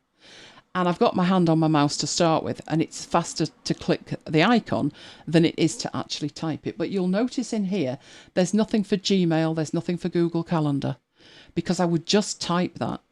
That would be faster. I don't go there often enough in a browser to necessitate having it in here. However, the application that I use for my mail plane, is end of life. So I'm going to have to get used to handling my mail in a browser. At that point, I may well add Gmail to it and do it that way. I would set that up now. But despite having inbox 0, yes, I actually had inbox 0. People sent me mail. And just before I went live, I discovered I'd got about 80 mails. And I thought, just a minute, where did they come from? But they did, so what can I do? Right, so that is literally the tip of the iceberg with Vivaldi. There's a question. Go on, what's the question? How did you make the panels of 3 different tabs? Panels of 3 different tabs. What are we talking about? I don't know.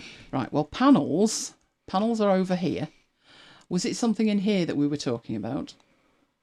It was from Patricia. Give me more information, Patricia. If you mean the ones at the bottom here, like WhatsApp and Google Chrome, Google Keep rather, I will show that in an upcoming bit, probably next week. But in your panels, you have 2 distinct types of panels. You have the ones at the top, which have the plain white icons going right up to the calendar. So all of that in there, they are the default built-in panels.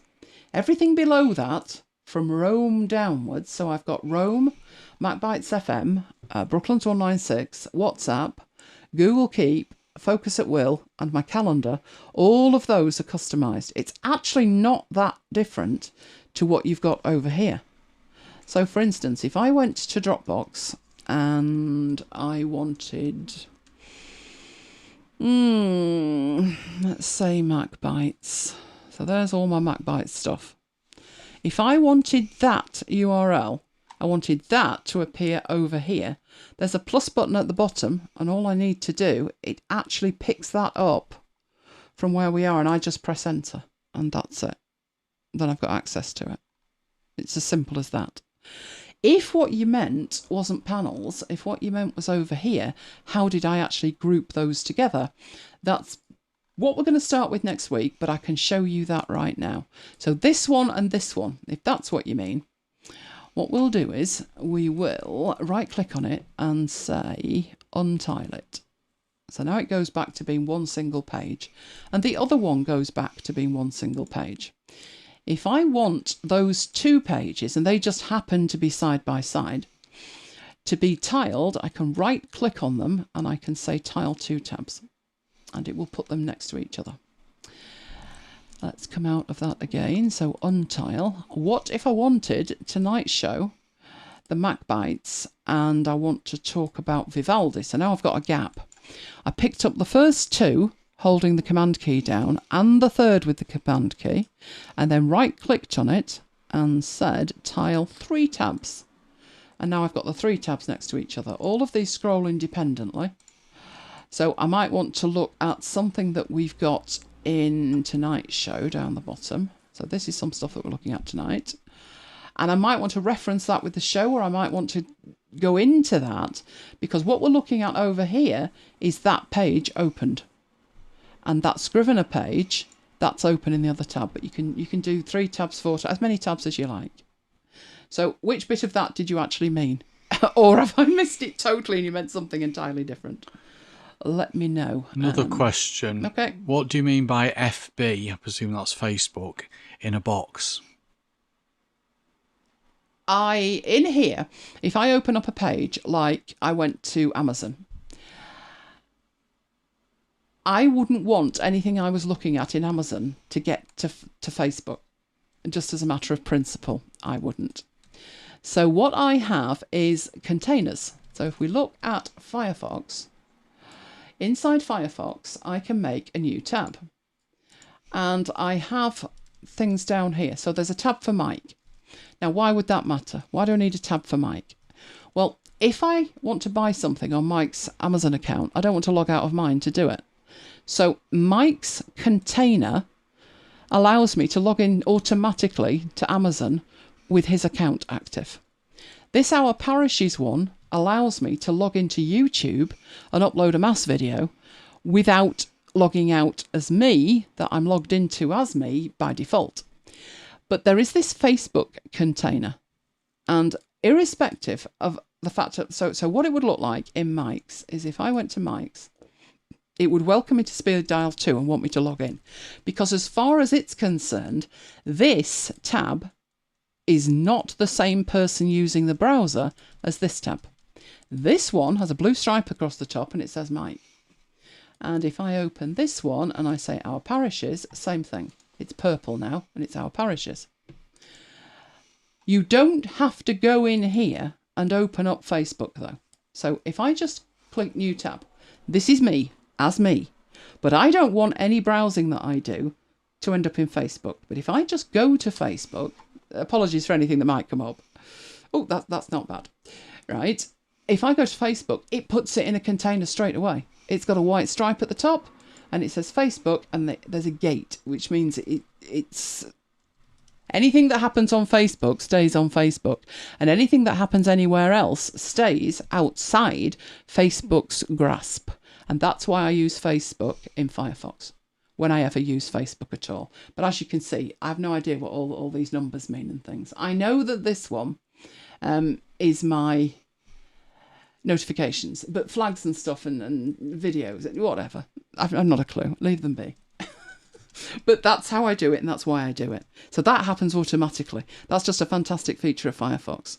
I am still working on what to do about Firefox in Vivaldi, but at the moment I'm just not bothering. It keeps me off Facebook as well. Although Poppet and the Wolfpack do need to be seen, don't they, Mike? Yes. You've never seen Poppet and the Wolfpack, you need to go see them. They're 11 Sammies, aren't they? They live together. Oh, 11 Samoids. I couldn't cope with 2. But there you go. So that's why I do that. Right, do we have any other questions?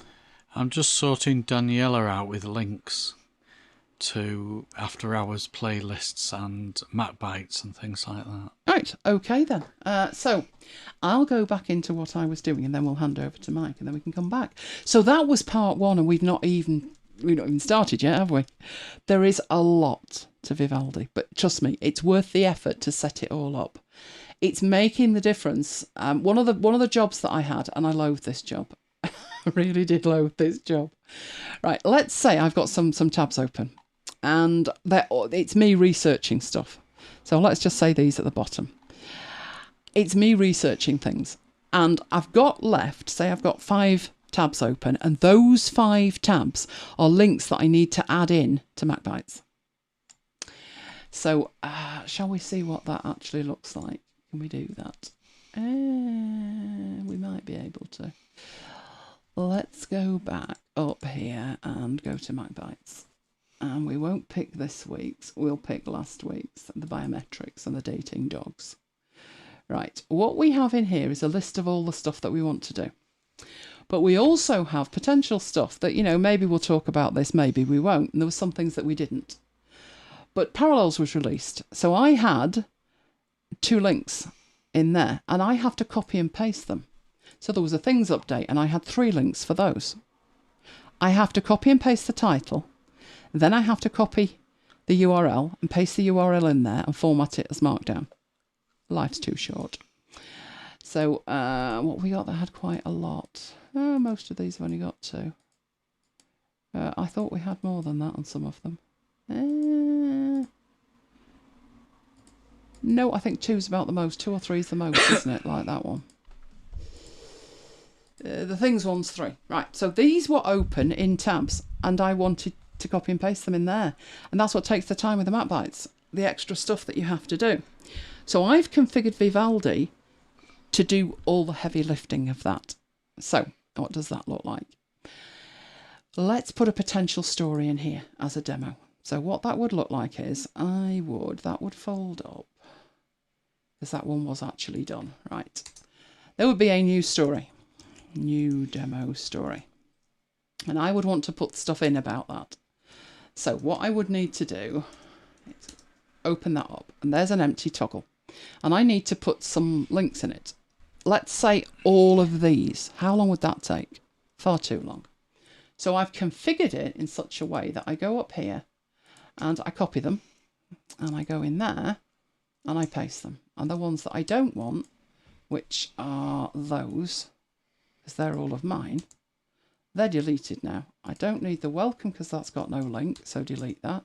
Everything else has a clickable link. And that's it, I'm done. Which wouldn't be possible. It just wouldn't be possible. So time-saving wise, it's amazing. So let's delete the demo story before I think I need to do something with that, and I clearly don't. Oh, I'll sort that out later.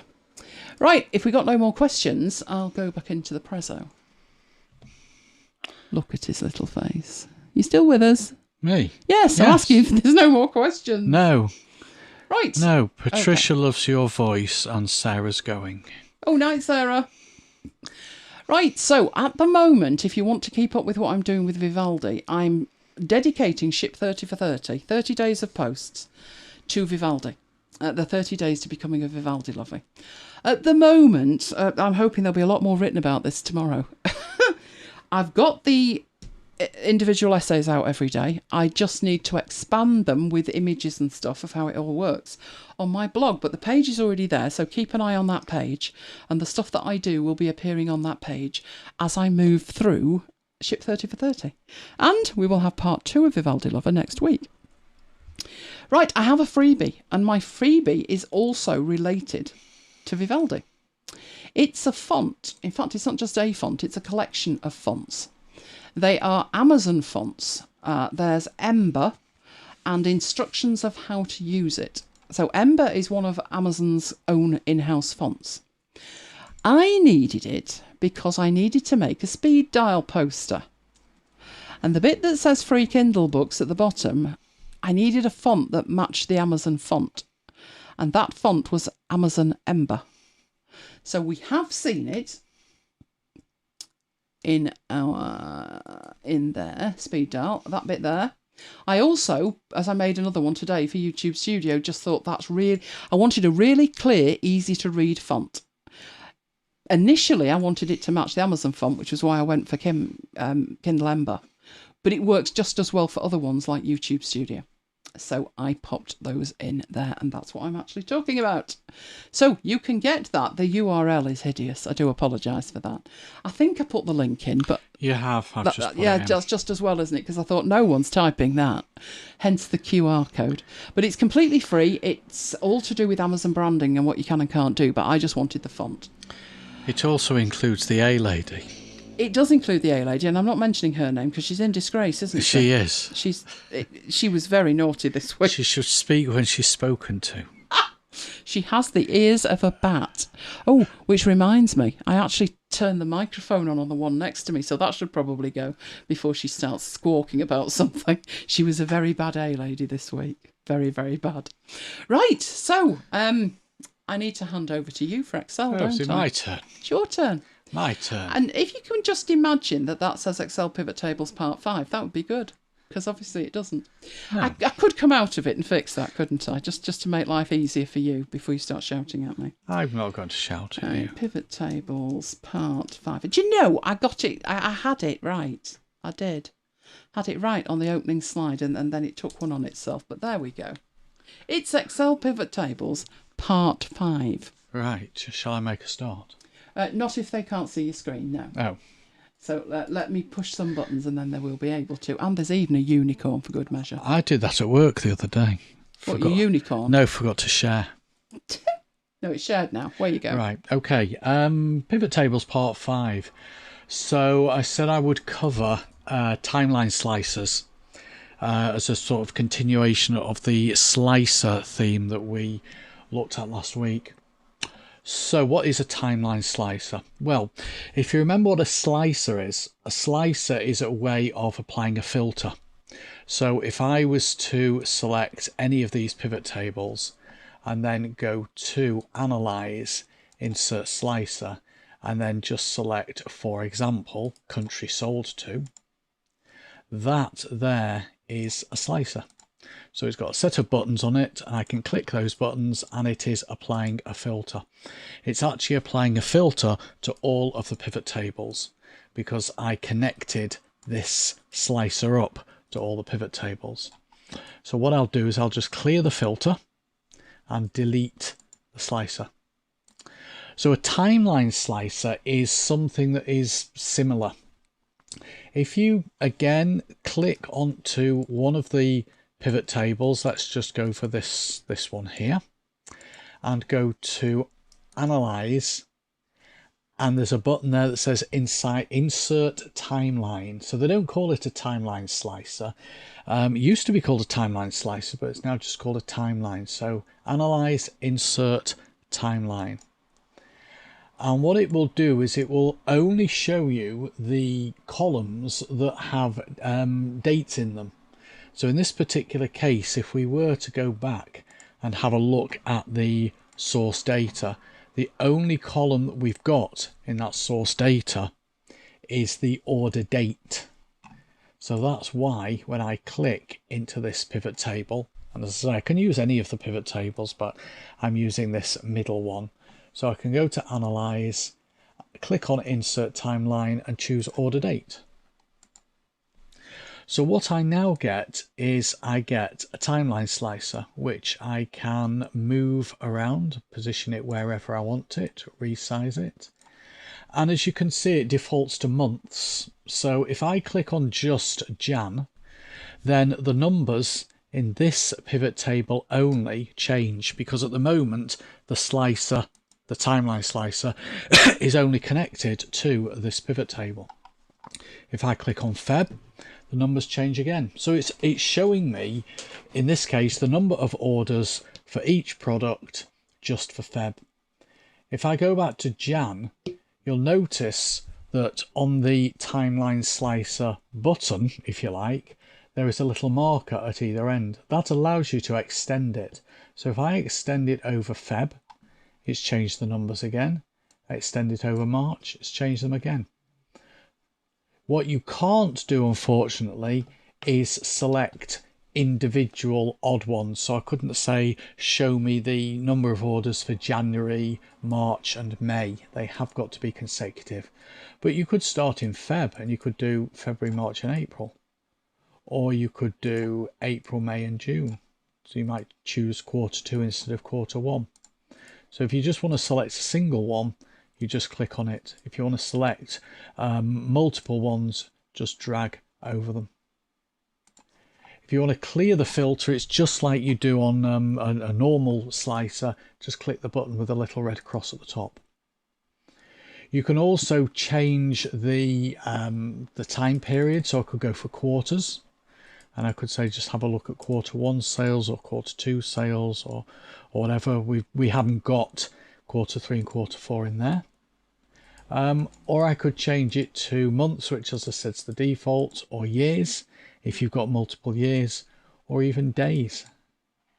So in this case we've got January. So let's just say I want to look at the second week in January. I'll just highlight those, and that's the number of orders for the second week in January. I guess for most people it will be months, so I guess that's why Microsoft have set the default as months. Let's just do the whole year.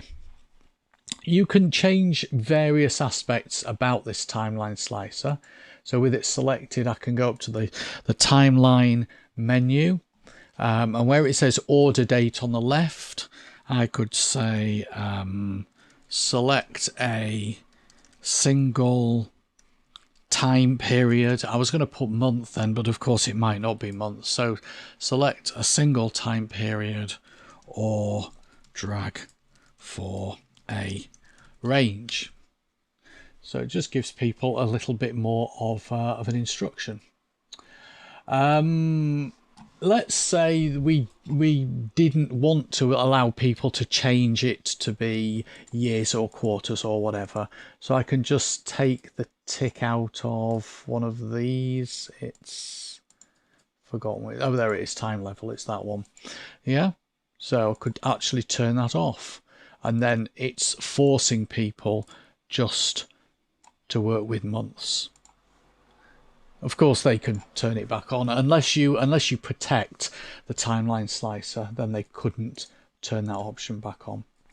If you want to change the colors, like you can with a slicer, you do have various color schemes. If you've got the time and inclination, you can define your own color scheme. But I'll just stick with that one there.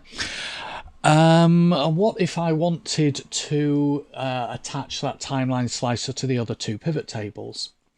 Well, if you remember what I showed you last week, a pivot table is given a name when it's created to identify it.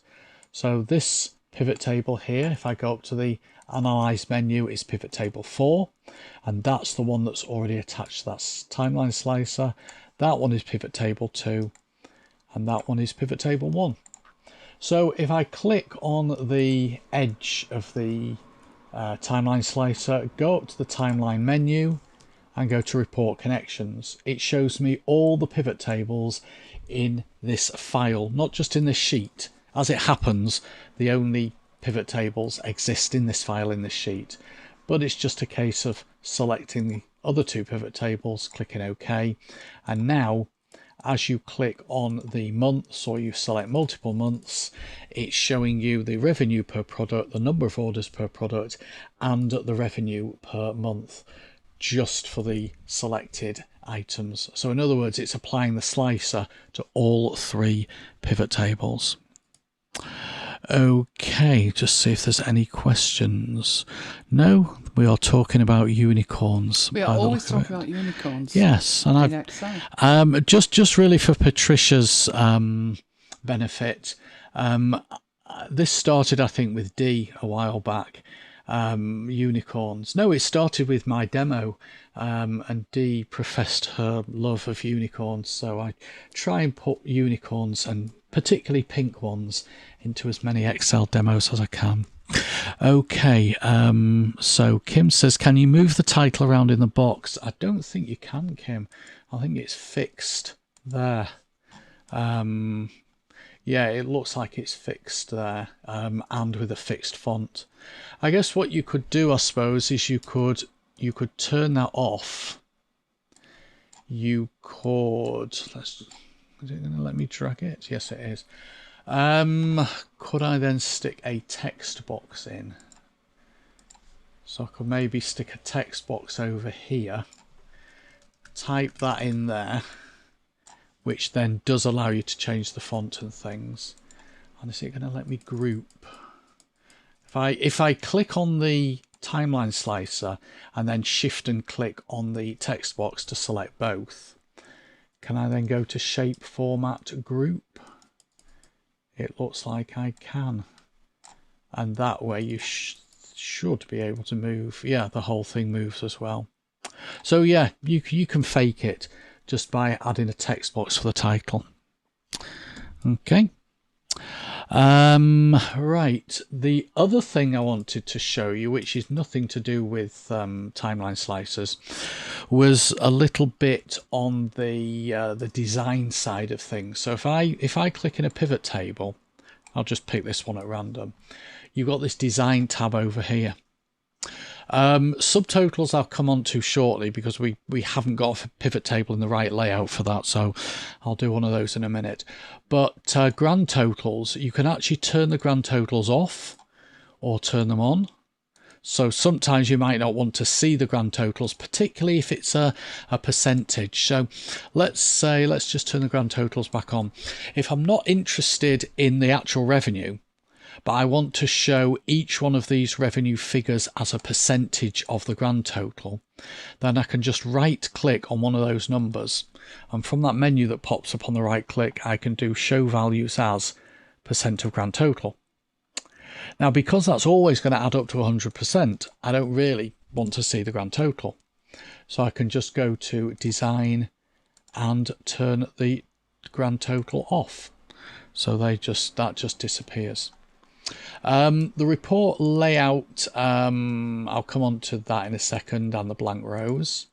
And then the other thing that you've got is different styles.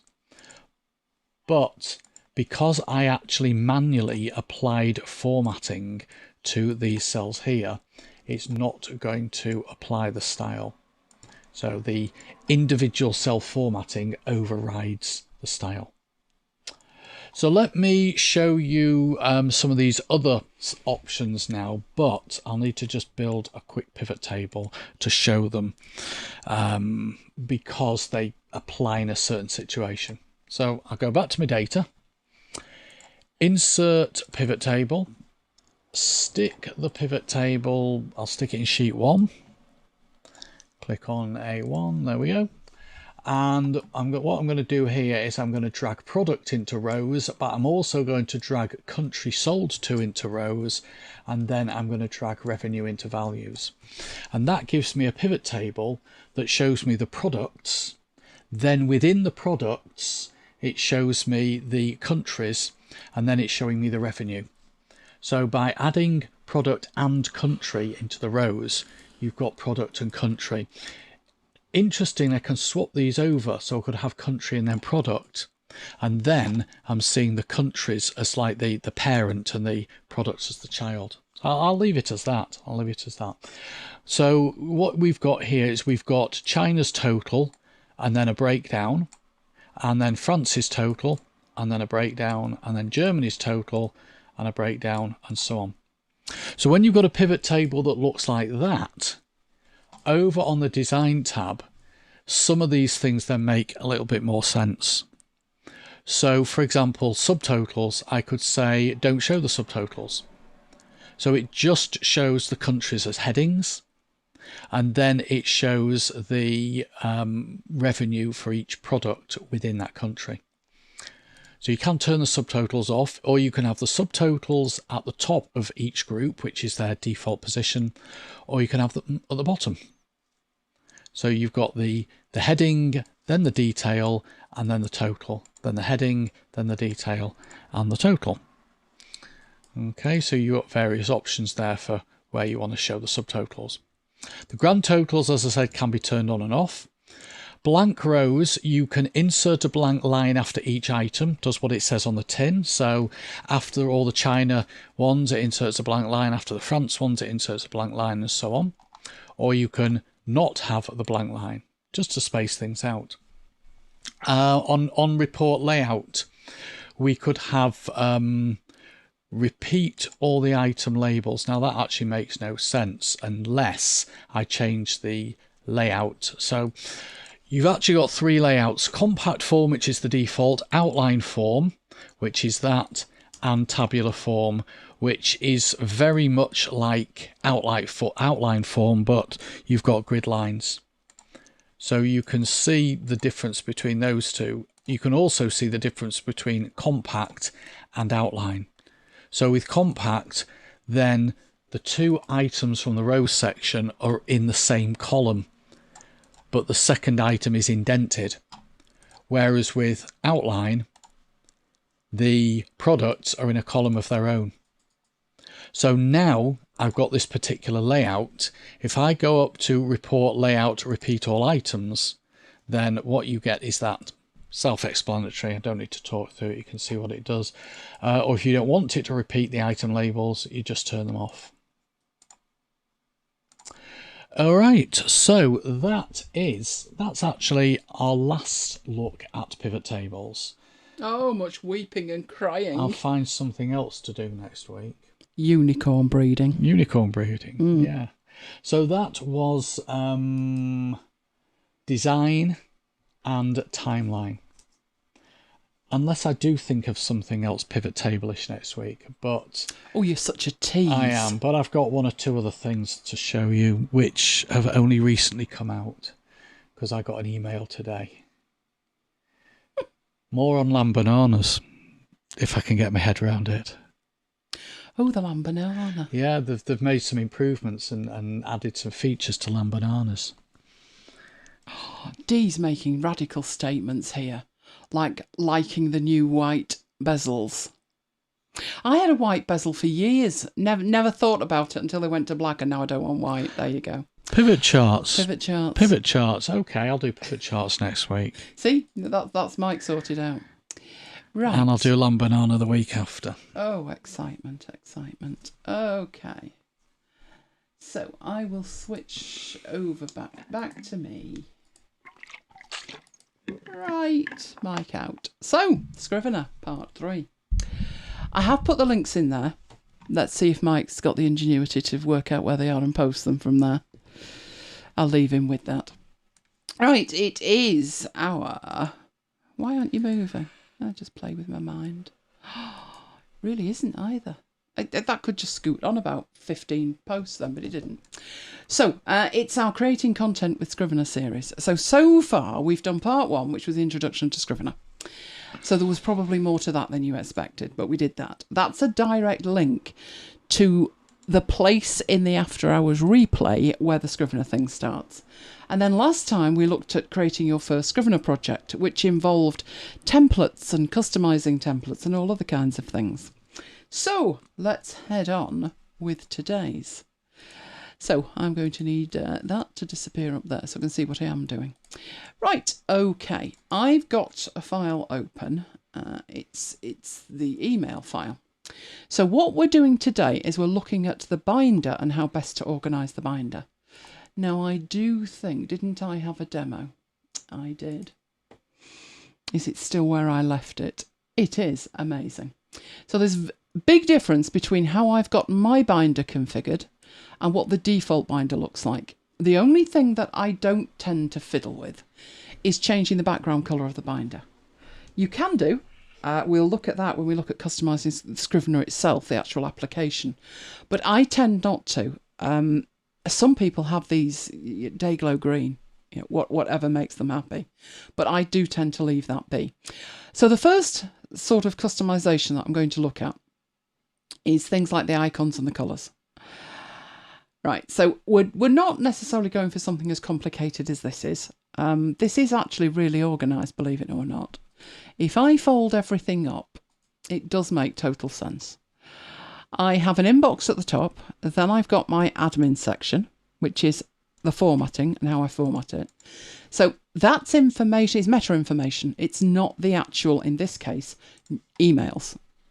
I've got my compile settings and all my notes about my compile settings, and then they're split up into mailing lists.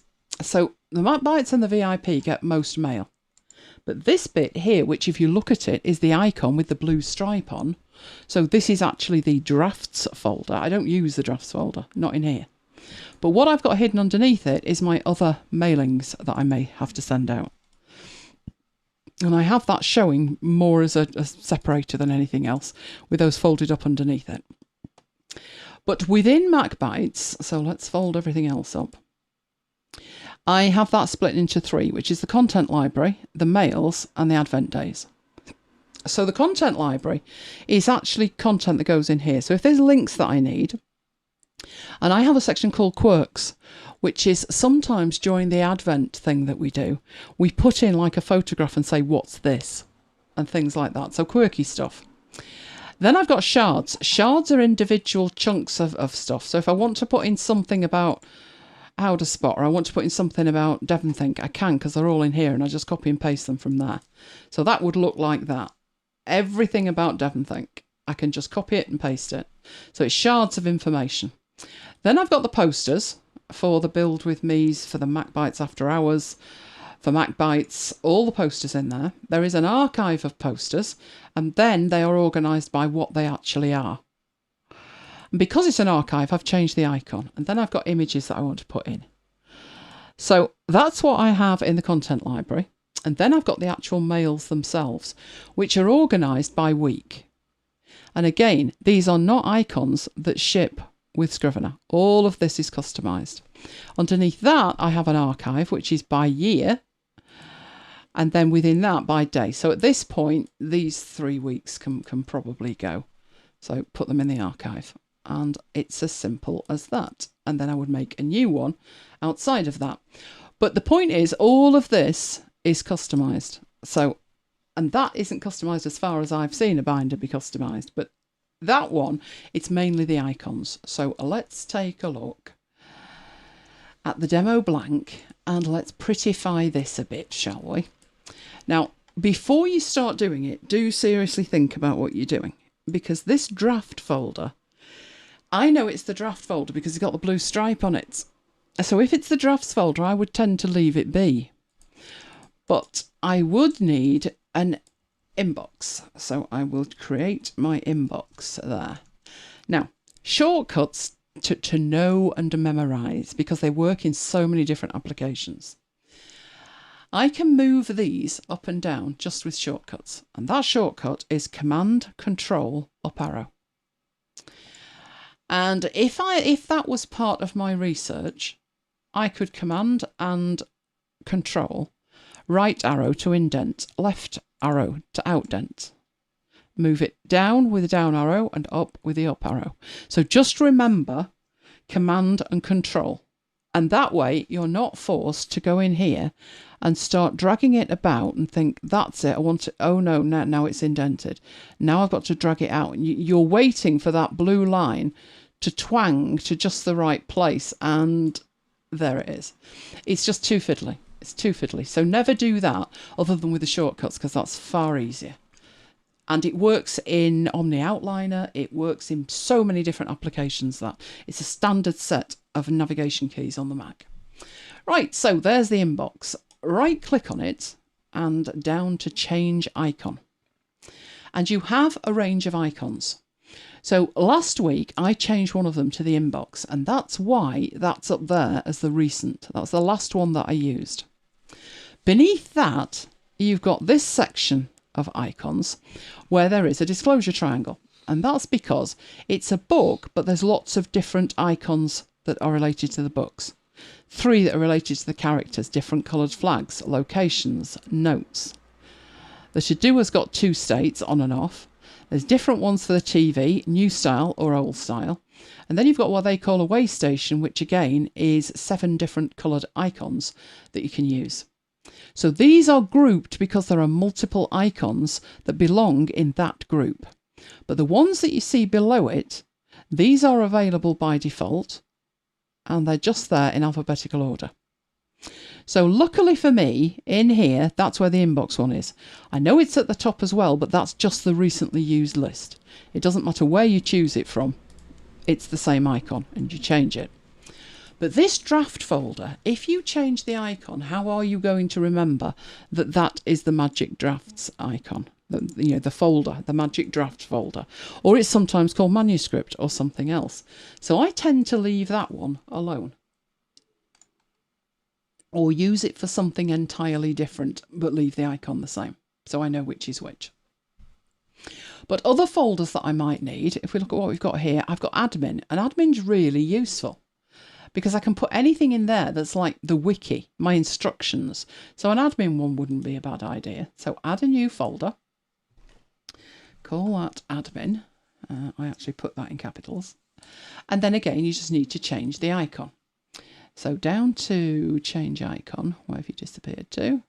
Change icon and find the one that looks like a warning. That's my warning there. So what's that one? Information, that one. And then put that where it would be. So I would use those to move it up. So far, absolutely simple. But you'll notice that some of the icons in here aren't necessarily in here. And what I mean by that is, let's move that one out of the way. And in here, let's grab this mail one and right click and say change icon. Oh, we've got a whole lot of different things going on here. So at the top, I have the same 3 options, and then I have the same 5 just 5 recent icons. And obviously 32, 3 and 4 is because those are the weeks that I'm working with. I've got the same here, which are in groups. But when I scroll down here, I've got a whole other thing going on. I've got 53 icons at the top of that list, which are custom. They're custom to me. They mean the week numbers, as far as I'm concerned. As we go down, there's other extra ones as well. So I have my blog. I have an icon for my blog. And I have one for iBooks Author Training. One for MacBites. I've even got this mail icon, which again is custom. My Slide IQ one is custom. The Excel Trainer one is custom. So that should tell you that you can use custom icons. But there are different ways to use custom icons. So, first thing we'll do is go and find these icons in the file system and set about using them in here. So, I'm going to need a Finder window, which I now have. Did I leave them in Google Drive? We'll find out, won't we? It would be Areas if I did, and it would be Notion, and this is looking hopeful. In here I've got my assets. In here I've got my icons, and then I have different types of icons, and there are the calendar icons, so weeks. There are my week icons. So all of these are quite tiny. They are 280 pixels square. That's not anything to do with Scrivener. That's to do with the fact that that's what Notion wants them as, and I'm using the same icons as I would use in Notion. So those are the icons, they're just PNGs. I'm going to take them out of the way. Right, let's imagine in our inbox we want another folder. I'm going to add a folder. This one's going to be a week number. So I think this week is 34. So let's put week 34 and indent it under the inbox. And we can, from there, set about working with these icons. So I want to change the icon, but the icon that I want is not available. And at the top, we have the ability to reset to the default icon. What's that about? Well, if I'd set that to the cog and then decided, you know what, I don't like that at all, then I can change it back to the default with that first option, whatever the default is. And what I mean by that is there's a default icon for each type. So this is a folder. This is just a single scrivening. So if I set that to something else, anything else, and I want to set it back, it knows what it was originally and it will set it back accordingly. But that's not going to help us, is it? That's not what we need. We need week 34. We need it showing the right icon. So, other options. You have an icon from text, but the one we're looking at is that you can manage custom icons. And there are 2 types of custom icons. So where you put these icons depend on how you intend to use them. So you'll notice there it says icons in project, and there are no custom icons. It says icons on computer, and it even tells you where they are. Icons stored in the Scrivener's application support folder. So I haven't put any in there either. That's because originally you didn't do it that way. So I've never configured it that way. But for the file that I had, my email management, I don't want 53 icons appearing all over the place in every single Scrivener file I have when I don't need them. So I added them to the project. So the 53 icons I have in the other project were from the top there. So I have picked them up over here, and let's see if I can drag and drop them. With a bit of luck, we'll just be able to drag and drop them. And now we have in this project, and only in this project, obviously the same icons are in another project, but they were manually added to that project. When you drag and drop them into the top half of this window, you are only adding them to this individual project. But I've got all 53 of them in there. And now I can click OK, and on week 34 I can right click and go to change icon, and there are my icons. I just need to find the one that is week 34, and it's as simple as that to do that job. I think the more difficult thing is making sure that you have these as a source to work with. So you'll notice in here I've got my quarters, I've got years. So the years folders also have numbers on them. I've got those because I organise them for Notion. But the knock-on effect of that is I can use exactly the same ones because I get used to the colour, and I can use them in Scrivener as well. Also in Notion, so we had calendar, but I also had a range of other icons. So for instance, application icons. So if what I'm doing in this file is writing blog posts about applications, you can see I have in here, that's the 2021 Affinity Photo icon, that was last year's, and so forth. And I have them all in here ready to use. All I need to do is add them to the file. So there are my apps ones. I have brands in there as well. So these are our brands. So we've got Brooklands, the Catenians, my icon, the Guide Dog icon, Munich icon, and so forth. So they're just brands that I need from time to time. I've got checklist icons. Now this was done, I can't remember which show, maybe Mike can find it. These were showing you how to make icons for Notion in Affinity Designer. And we made a whole range that were for checklists. And the colours, if you're wondering, are the default Notion colours. So each one matches the text inside Notion. Give you a clue, Mike. This says the 4th of April 2019. So the odds are it was April 2019. Then I've got generic icons. So these are ones that I may use for multiple things. But generally speaking, that's the Brooklands 196 icon. That's the by request icon. I've got content creation and MacBites. And my learning management system icons. So all of these are coming from the fact that they were in Notion. But once I've got them, I can grab all of these branding icons for MacBites, and I'd need to rename Marooned to have MacBites at the beginning. Otherwise, designing chart icons in Affinity Designer. No, it was before that. It was list icons. Right, and what I'm going to do with those is I'm going to go back to the icons in here. So down to change icon, up to manage the custom icons, and I'll add some more for MacBites up here.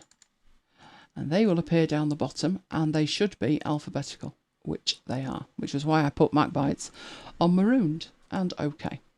So if in here I'm going to put different MacBite shows, I can click on them and they are straight away available for use. So we'll start with, that's the MacBites brand icon. Then we have a podcast icon. So that's down there somewhere too.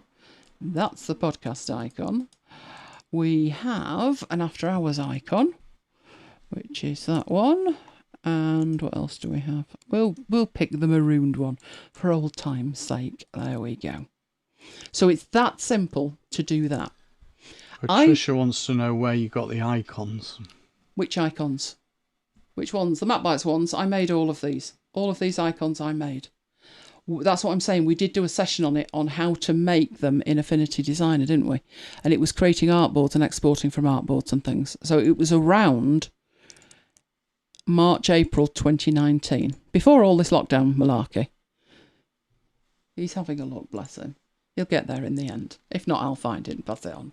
So no, I made all of these icons. If you don't want to make all the icons, because you haven't got time, there's loads of sites where you can go and get icons. I put some in the freebies before today. Let's try free icons. Flat icon, that's a good one to try. The noun project we've looked at before. Not sure about that one.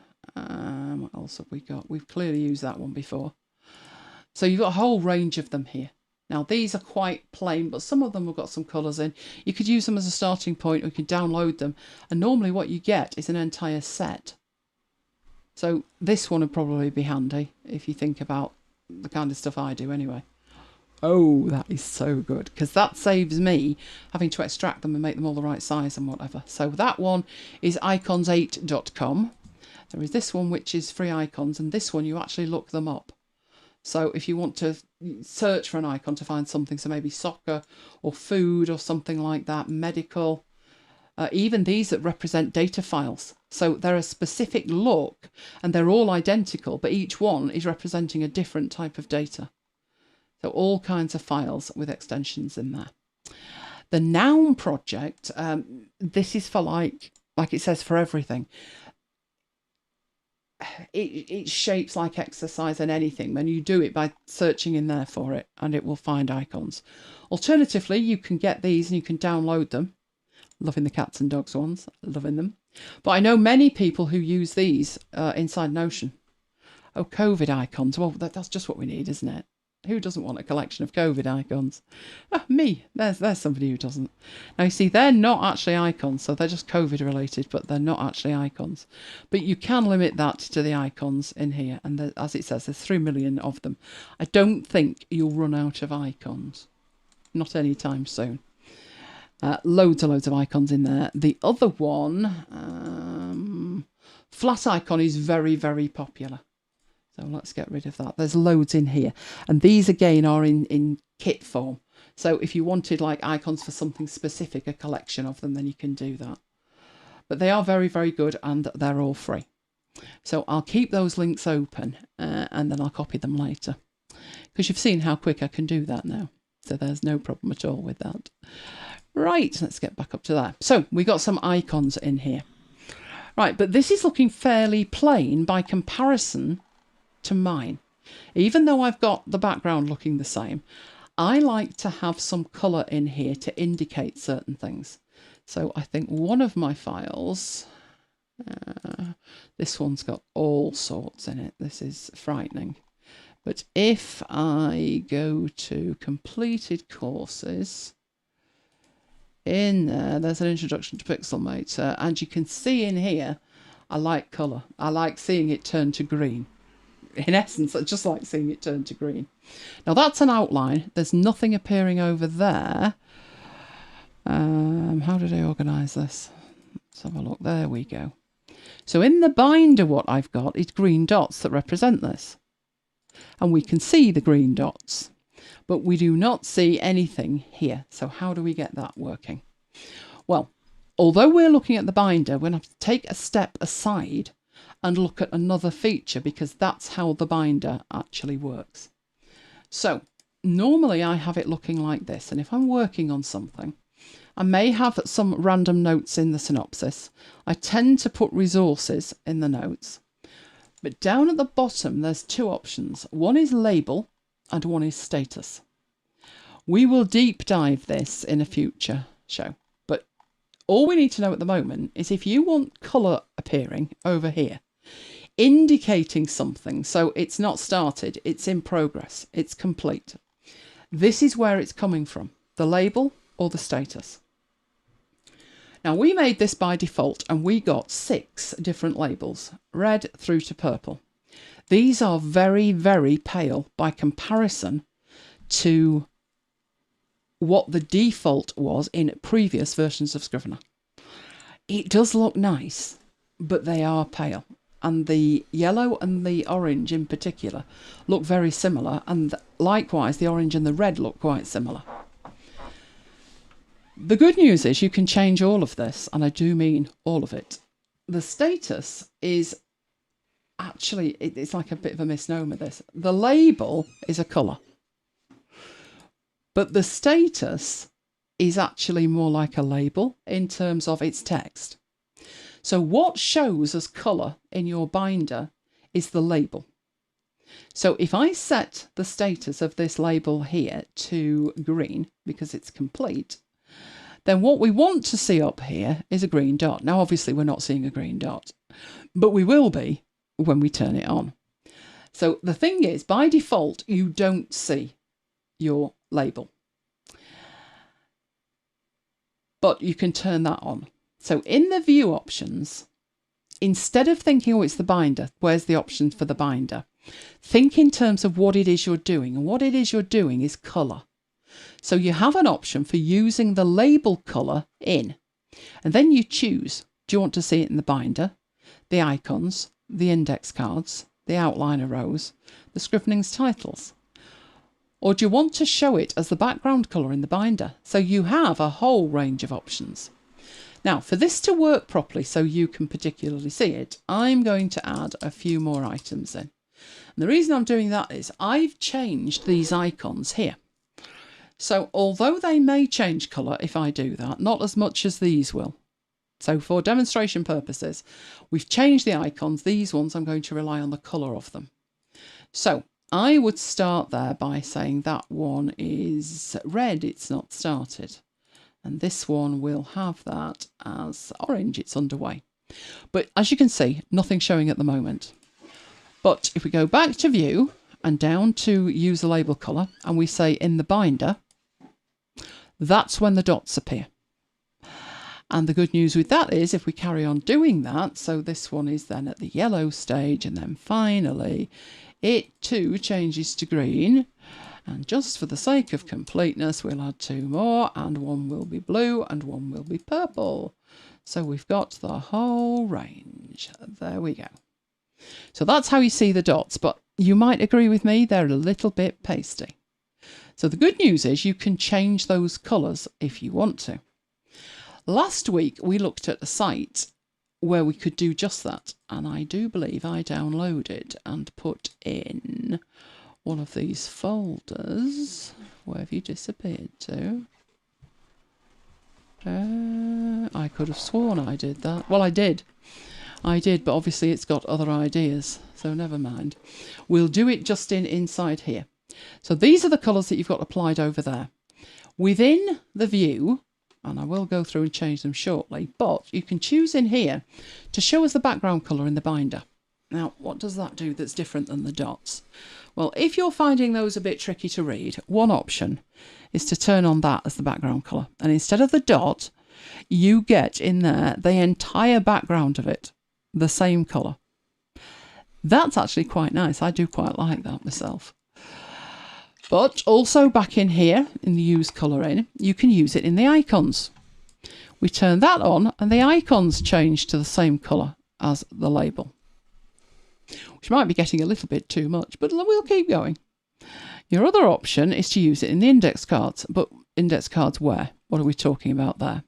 Well, remember, if we click on the folder, you see all of the cards within it. You've got a stripe down the side here, and that stripe is indicative of the label colour. The icon, too, is indicative of the label colour. But what about the entire card? And that's what this option is talking about when it says use label colour in index cards. Change the whole card. You have so many customization options, it's unbelievable. Right, what's left that we've got here? Outline rows. Well, we're not looking at it in an outline at the moment, but this is what the outline would look like. Not the best, as we need to move these. But you can see that you can look at the label and it would give you a colour, and you've got the status and you've got what section type is as well. But what it's talking about is use the colour in the outliner rows, and you've now got a rainbow. Oh, that's definitely a colour palette for a unicorn, that, isn't it, Mike? Absolutely it is. Whether you want them all turned on, that's completely up to you. Depends on how important is it colour-wise. Does colours do it for you? I must admit they do for me. Now, in here, we don't have titles for these. But if I start titling these, so we do have, and we've got an item 1 and an item 2 and so forth. I mean, anything will do, to be honest. Let's just put some numbers in. Otherwise, they are blank. All right, we've got something in there now. Right, if I go to the top of these, we are not seeing that at the moment, but let's see. Turn on view and colour in, and the last option we've got is the Scrivening's titles. Now that doesn't seem to have made that much difference because we're not seeing the Scrivening titles in here. But if we were, they too would have the colour on them. You'll also notice, I'm going to go up to the top, turn on the cards, and you see we've got the colours showing in here. Let's go back to the view and colour labels and turn them off on the index cards. We're now back to just the stripe at the side. But as I click on one of these, so number 3, which, in fact, let's make it number 4, which is green. This card is white. When I'm showing you, I'm applying the colour to the index card, I switch to this view. And you see all of the cards. And if I made the background colour of that green, that would change to green. We've already seen that. So let's turn it back on, and that changes to green. But so does this up here. So you don't actually need to be in that view for the colour to apply to an index card. If you change the view that you were in, that card is green. You can see it's got the dot. It's got the dot because I'm hovered on it. Each one shows the dot, but when I click away, you see the full colour band that there is there. And those colours come through to the actual card on the right-hand side of it as well. So while we're looking at the binder, it's also happening to the card anywhere else in the interface. So this option, this use label colour in, is so important. And yet most people totally miss that it's there. And I think it's because if you're looking to change the colour of a card, you're looking for an option that mentions the card. You are not looking for a top level option called use label colour in. But that is where they are hidden. Which is, once you know where it is, I think it's easy. But if you don't, then you're going to be lost looking for it. Now, one more thing to think about, because you may have a Scrivener file that somebody else has given you, or you may have a Scrivener file that you've based on a template. So you've said file new from template, and you've used somebody else's template. And now you're trying to fix things because in here you want to see the label, and you can't even find the label. Now, what I mean by that is, I'm going to again put some blanks in here. These are new, they don't even have a title, and down in the lower right hand corner it says no label, no status. But yours might not say that, yours might say something wholly different. Because labels and status, if you go to your project and you go to your project settings, label list and status list, this is where you control it. Because the label list is just red, orange, that's not actually helpful. So my status tend to be totally different. So if we have a look at the other file, let's try this one. You can see I've got colour all over the place here. I don't have it in the binder, but I do have it over here, and it means it's sent. Label sent. Carol says her cards aren't changing colour, just keeping the stripe. They should be. They definitely should be. It's only the option that I've enabled there. We'll come back and have a look at that if it still isn't working. But what I've got here are the labels that I choose. And although they've got colours, they're a little bit more distinct than the colours that are there by default now. The original ones were really in your face. These are much subtler, but not actually that useful if you're trying to do stuff like this. So that's what I've got there. So in here, we could have red as in not started. So you can completely customize this just by putting in not started. So we'll have not started and work in progress and ready for review. And then finally in Scrivener complete. Now, then you need some other options that are like need technical input or needs technical review. We have that in some of our stuff. And blue needs updating. So it wouldn't be the first time you're in the middle of a course and then they bring out a new version of the app and it changes everything. Yeah, so needs update. So I've changed those completely in this project settings options dialog. That means as soon as I go back down here, my labels have changed. Only the titles of them, you know, it hasn't taken them away from here. But what you've done is you've added meaning. So now, whereas before it said red, it actually takes the text that you have added into it. Now, labels and status. There's two of these, and what you use for what depends on where you want to see it. So if it's colour that you want the colours to mean something, and in my case, progress, then I tend to use the labels because that's what's going to show as colour. But you do have options. So if we go back to the cards in here, which should show you more than the stripe. Make sure your view settings are set the same as mine. So use the label colour in. I've got the whole lot toggled on. Toggle on the whole lot and have a look at it. The only reason that it wouldn't be is like this one here, but if you can see the red at the side, then it's definitely not that, is if you don't have that set to anything. So if you've got that set to no label, when you go in there, it will be white. But if you're seeing the stripe and nothing else, then something is not set correctly somewhere. Turn the lot on, and if you can't see them then, we're going to need to do some troubleshooting. Right, the thing is with these status and labels does make sense for that. Although you could say to me, do you know what? They're actually status, those. So have a think about that while we look about this status over here. We know that if it's complete, then what we've got there is, oh, well, it's done. Don't these mean the same? Now, I have very subtle differences going on here with my emails, and it is subtle. It is. Just look at that, Mike. I've got all my mails selected, and I've written 135, almost 136,000 words in emails. I could have written War and Peace while I was doing that, couldn't I? True. Right, I'm going to toggle this on so we can actually see it. You can see they say sent and sent, but they are slightly different. This one's an admin one. The date needs changing. It's some old stuff that we imported and the dates weren't right. So I just put a label of date needs changing. When they're changed, that will be deleted. So the status is not started. It's in progress. It's ready to schedule. It's in Notion. It's been sent. There's nothing really. It's either ready to export, so ready to compile, but I haven't actually done it, so it's blue, or it's in Notion.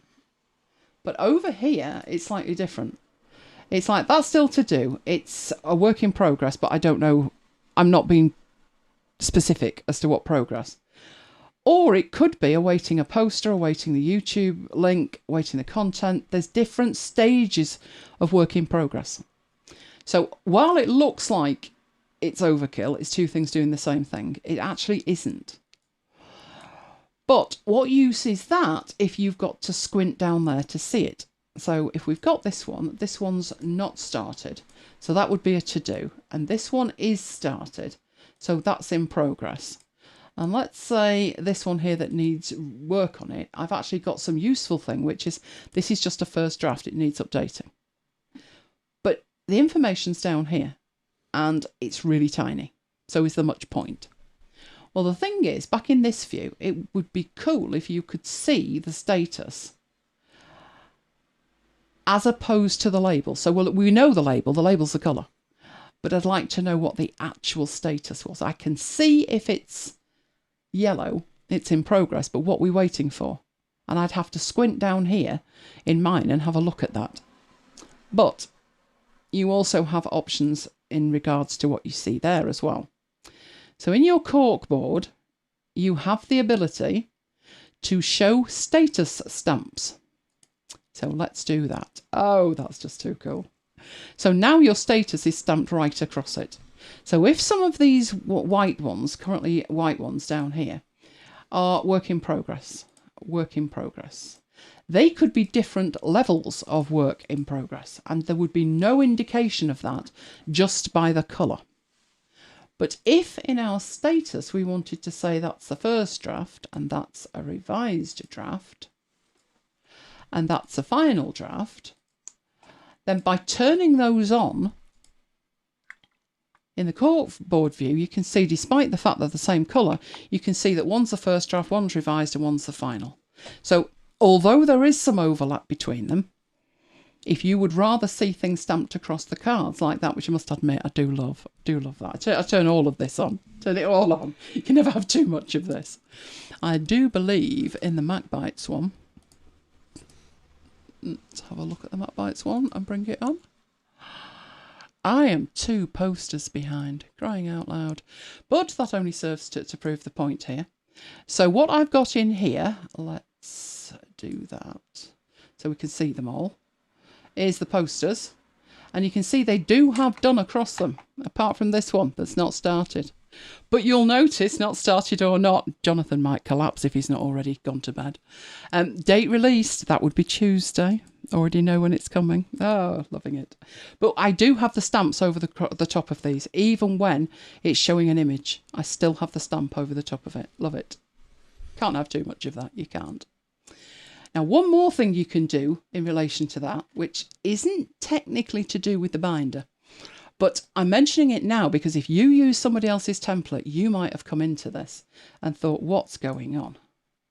So let's say we want to have the label that we've got down here. No, these are status. Hang on.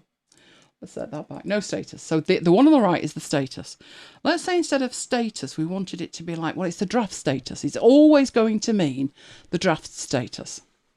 And you were either at the beginning of your time with a particular Scrivener file, it means something to you, and you've got to remember in your head, oh, which was I using the label for and which was I using the status for? In essence, the question that you're asking yourself is, which one's the draft again?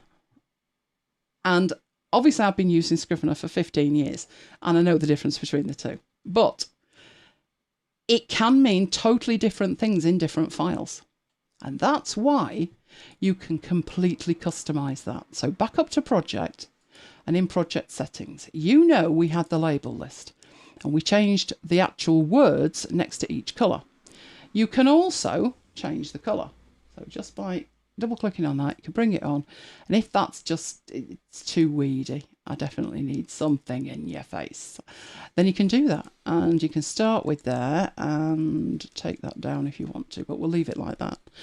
And your work in progress one, yeah, it just needs to be bolder like that, and that needs to be more yellow.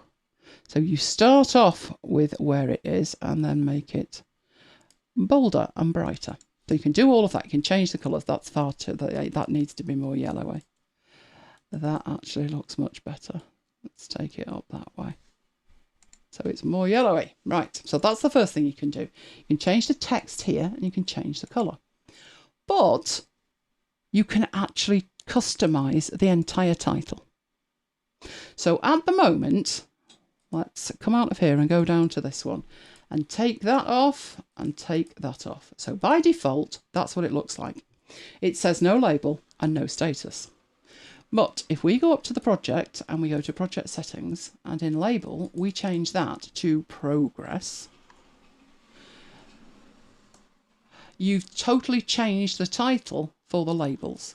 And in the status, you wanted that to be draft status. So draft status. And OK with that. And you go into there and down here. That's not changed it. What are you doing? Why have you not done that? That should definitely do that. It used to.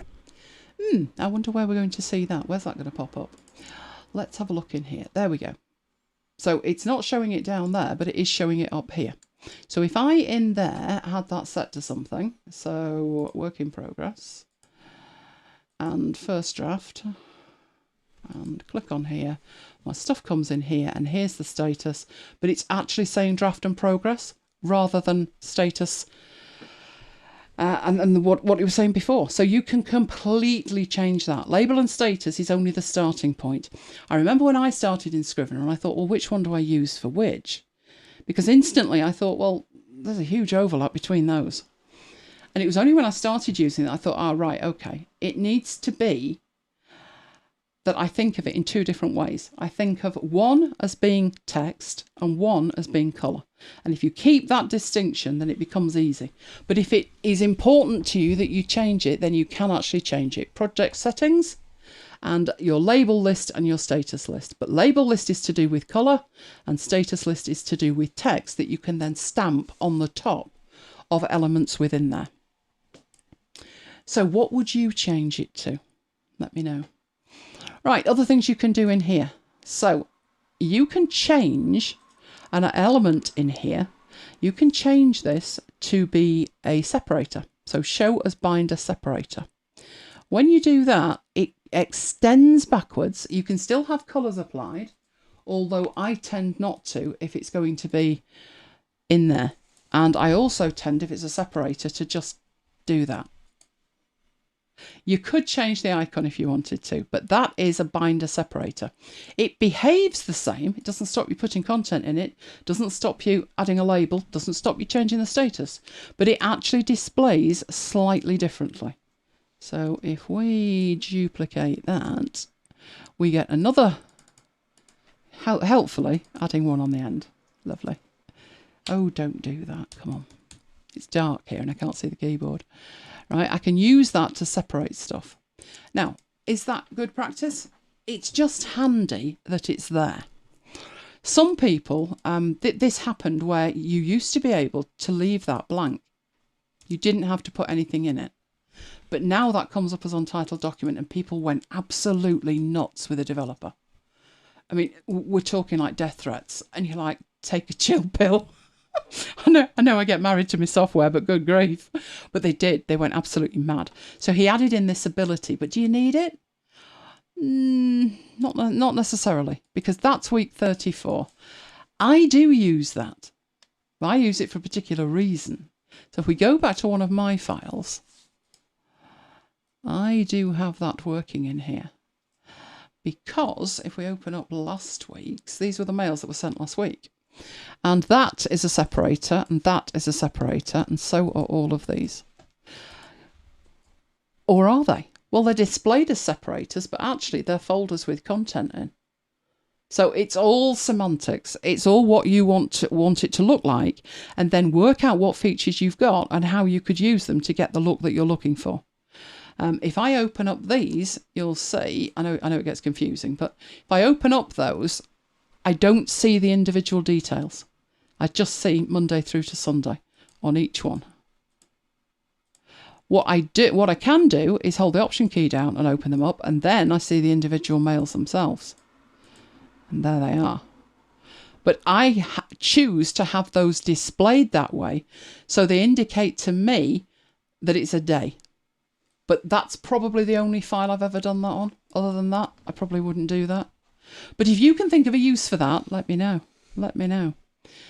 Navigating in here is fairly straightforward. One of the things that Mike mentioned last week was when you press enter, you get a new document, and it drives him insane. If that happens, just press enter again and then command backspace and it's gone. If you want to edit the text, so obviously that one's untitled and it should say marooned, you've got two options. One is to press the escape key, and that takes you into edit mode. And then you can put marooned and then move up, escape key, and that one is after hours. Your other option, this one being the MacBites Podcast, is to press not that one either. Joe, I'm sure I said that to you. Oh no, it's not doing it. I'm sure I said to Mike, if you wanted to get in there to edit it, it was shift and enter. And clearly it's not. Oh, why was it working last week? Because it's not working now. Was it 2? No, I used the escape key. Didn't I say to you? You did, and I can't remember. I'm sure it was shift. Never mind. Right, let's go back to the escape key and do that. Right, MacBites Podcast. You've got a question. There must be one of those shortcut keys that does that. It's just working out which one. Go on, what's the question? Can you see your template project that you used, the app icons in the binders, all the colours, and why, how you use that template, notes about each app? Well, I think I need to see the text of that question, don't I? Let me have a look. It's quite a long question. Right, can we see the template or project that you use the app icons in the binders? All the colours, and why or how use that template. Notes about each app. Probably the one I've got that's nearest to that, I would suspect, is this one here, which is my content creation thing. And I ummed and ahed for ages with this. So you can see I've got Scrivener in here, and I've got the Affinity Photo and Designer stuff. And yes, it's courses like this one. So that icon there is for Pixelmator, and that icon is for Pixelmator. These ones for Scrivener are the Scrivener stuff. The Affinity Photo ones are courses for Affinity Photo. So really, it's literally just so. These ones were live sessions that I delivered. And I use the icons literally to just indicate straight away, I know that that's Affinity. You can see it's the old icon. I need to update the icon. But this is the one that I use the icons in most of all. I was trying to think if there's another one. I might be able to dig another file out for next week, but this is the one that I use it in a lot. What I will say with this is the way it used to work, I can tell by looking at these that these icons in here are actually pretty sharp. Considering they're only 280 pixels wide, they're pretty good. These are horrific. That one in particular is just so jagged at the edges. Most of them are. They're fuzzy as anything. But this file has been kicking around probably for 8 years. So I probably need to update the icons in it. But that's what it looks like. I don't have a template. When you're saying, can we see the template or project? I don't have a template. Most of the work that I do in Scrivener just doesn't lend itself to having a template at Scrivener level. Now, the exception to that would be these 2 courses, for instance. Why have I got 2 courses in a folder just called completed courses in a file called content creation with loads of other stuff in it, promotional stuff, YouTube stuff, live sessions? And the answer to that was I didn't feel that I was at the stage that I wouldn't be constantly making changes to it in terms of styles or icons or templates, just the way that I worked. And what I didn't want to have to do was update styles across 20 different files. Now, you take a totally different approach, don't you? And all of your stuff's separate. Separate files. So, but I'm working on the principle that you're probably not iteratively improving it as you go. You're probably happy that, you delivered that one in March and that's the file for it. Yeah, but I'll change the whole course. So, yeah, I will improve it and change it as I go, but I won't keep the previous. You won't go back version. and update the others? No. I just wanted things like keywords and styles available to all. But there's nothing to stop me taking this Pixelmator one, for instance, and exporting it from here. Now, when I say export, I don't mean compile. I do mean take that from here and put it in its own Scrivener file, but I haven't done that yet. So we'll look at that more when we look at templates. Carol says, can you find extra templates online? Yes, you absolutely can. Some of them are paid for, very much in the way that Notion works. Some of them are free. So one of the ones I think I saw the other day, somebody said they'd got a free blogging template. You create a template in here quite in a similar way. I mean, not in terms of the buttons, but in a similar way that you would make a Word template or a Notion template. And you can then share it. So you can either give it away as this is a template to do X with. So I could take the one with all of the weeks in it and create the stuff in the binder and then make that template available. And all the icons would be in it and everything else. So yes, you can. Some are paid, some are free. Some of them are like, sign up for my newsletter and you get a free one. Sometimes they're free with a book. So you'll get a Kindle book about Scrivener or writing, and there'll be a link inside the book that will link you to a free template. But obviously by then you bought the book. So yes, you can, and you will. They're a good starting point, but what I would say is it's probably better if you start building your own.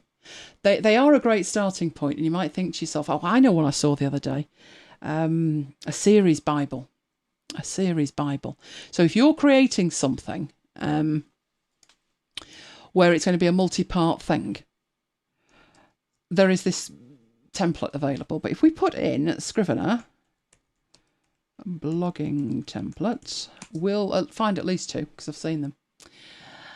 So we've got a post on it there, and there's how to make one. So there's that one to have a look at, which may or may not have it. Does it give you the file? Well, it talks you through it. So there are different ways to do a blogging template. You either do it where you've got it by date, or you might do it by topic, or if you've got more than one blog, you might do it in that way. There are ways to organise that, but that involves collections, and that's going to be in a future part.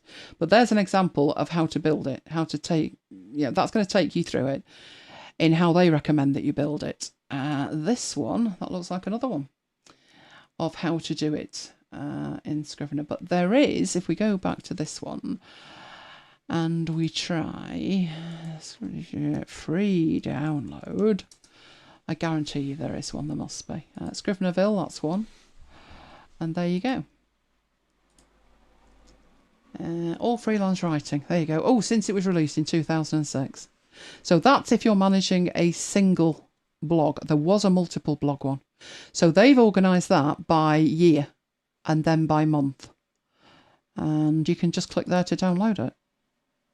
It says it was created with Windows and they don't use the Mac version, but I'm pretty sure they're identical. So you'll be able to use both. So that's a single one. And what's this one? Oh yes, Scrivener. Whoa, nice and bright. There we go. Do we have this blogging one? I'm sure it said blogging. Where is it?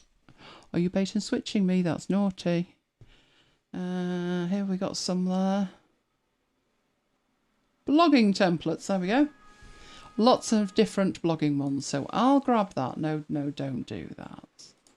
Annoy me when you do that. I'll grab the link and then I'll post it in so you can go and have a look at that. It's a great place to start, and I would look at them. There we go. Oh, I never thought that had happened. Have you seen Renee? Oh, he's warming to it. He's warming to it. It is amazing software. I mean, it depends what you've got to do with it. And didn't we have somebody last week who said, now I realise I don't need it? Was that Brilliant Sigma? Somebody last week said, or the first week, it's too much, it's overkill, I don't need it. But the thing is, if there's something in there that you don't need, then don't use it. You won't find any keywords in anything of mine because I just can't find a use for it. And, when I say find a use for it, that's really what it would be. It would be me specifically looking for a reason to use keywords. But if there's something in there that's usable, use it. If there's something in there that you're like, I have no use for that, don't use it. But it's there for you to grow into when you start doing something, and all of a sudden it'll hit you and you'll think, I know, that's what I need to do. So I can give you an example of that. In the mail one, I quite rightly decided that I was going to have the MacBites mails and my VIP mails. And where are my VIP mails? Oh, they would be in here. So literally what was sent last week, that's a VIP mail. And that's a VIP mail. And where are they? They're in the MacBites folder. Why? Because it makes more sense to me not to be jumping about between MacBites and VIP constantly. The other reason is, do you really want to duplicate this folder structure in multiple places? No. But then the question becomes, how could you just see the VIP mails? Yeah, now that's a problem. But it's not a problem that keywords couldn't solve, is it? If I had 2 keywords, in fact, I'd have more. I'd have these. I'd have MacBites, VIP, Slide IQ, iBat, and the Excel Trainer. So I'd have 5 keywords, and all I would need to do with my mails is just keyword them with that, and the problem would be solved. So we have keywords in here, and you'll notice that there are none. They're none at all. But this is a VIP mail. So over there, if I actually added that now, that's a VIP mail, and that's a VIP mail. So we'll add VIP there. Great. Now I can use that to extract just those mails, and I can not only find them, because that would be, I'd have to go and search and I'd have to say use this keyword, and it's not permanent. I'd have to search for it every time I wanted it. But there is a concept called collections, and I've never yet seen it explained properly, but we will come on to collections. I will explain it properly. And what we'll do is we'll create an auto-updating collection that will automatically show you every VIP mail, every MacBites mail. So it's like having a magic saved search. But that's not what we're looking at today. We're looking at the binder today. But we can build up and you will see all of this. I'm loving him there. I used to resist some of the software Elaine demoed, but I found if I follow her lead, I just end up happier. I'm loving that.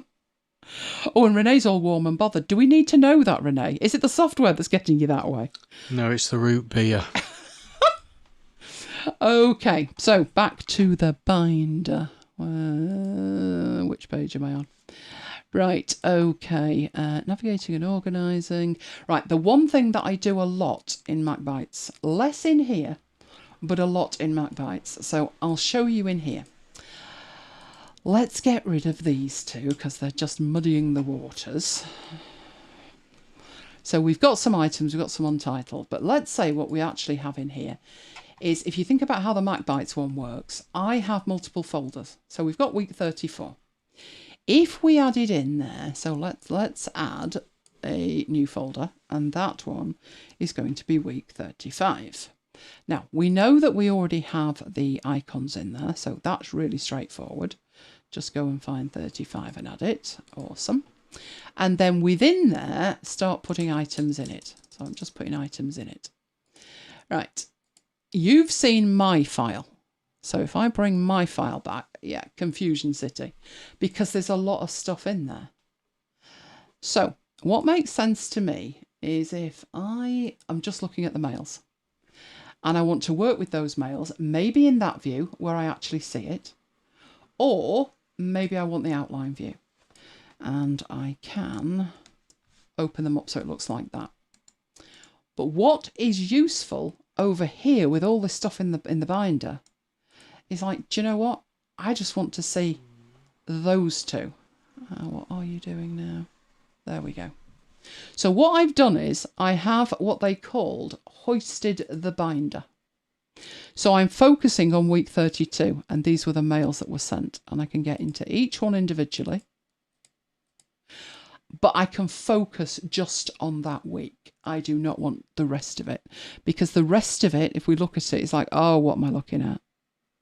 Now you can close the binder entirely, but then I can't navigate with it. So what I do is I pick a binder, a folder that I want to work on, and I hoist whatever that is to the top of it with a shortcut key. And then I can focus on just the content of that week. What that looks like in here is we have week 34 and we have week 35. If we hoist week 35, now we're just concentrating on week 35. So what we might decide to do in there is just go through and rename them. Mail number 2 and so forth. Oh, and one trick with that is when you press escape and you put 4, if you don't press escape again or enter and you just move up and down, although it's not in that view, you can just carry on editing. It's just that fraction quicker. But there's our 5 items, but I'm only looking at that week. How much easier is that? Now, that used to be available in a lot of Mac apps. Hoisting the binder. Particularly things like Omni Outliner. Some of them, they're already there. And they continue to be there, but some of them less so. But it just makes it easier to focus on an element that you're working on by hoisting the binder. I did demonstrate that a long time ago because I had to recode the shortcuts or it went wrong. But I will talk about that when we come to customizing it. And that's it. That's all I intended to cover today. Talk about bang on timing. How good is that, hey? So I know we've not actually we have created a file, but we've not actually done much with the file yet. But there's just so many options.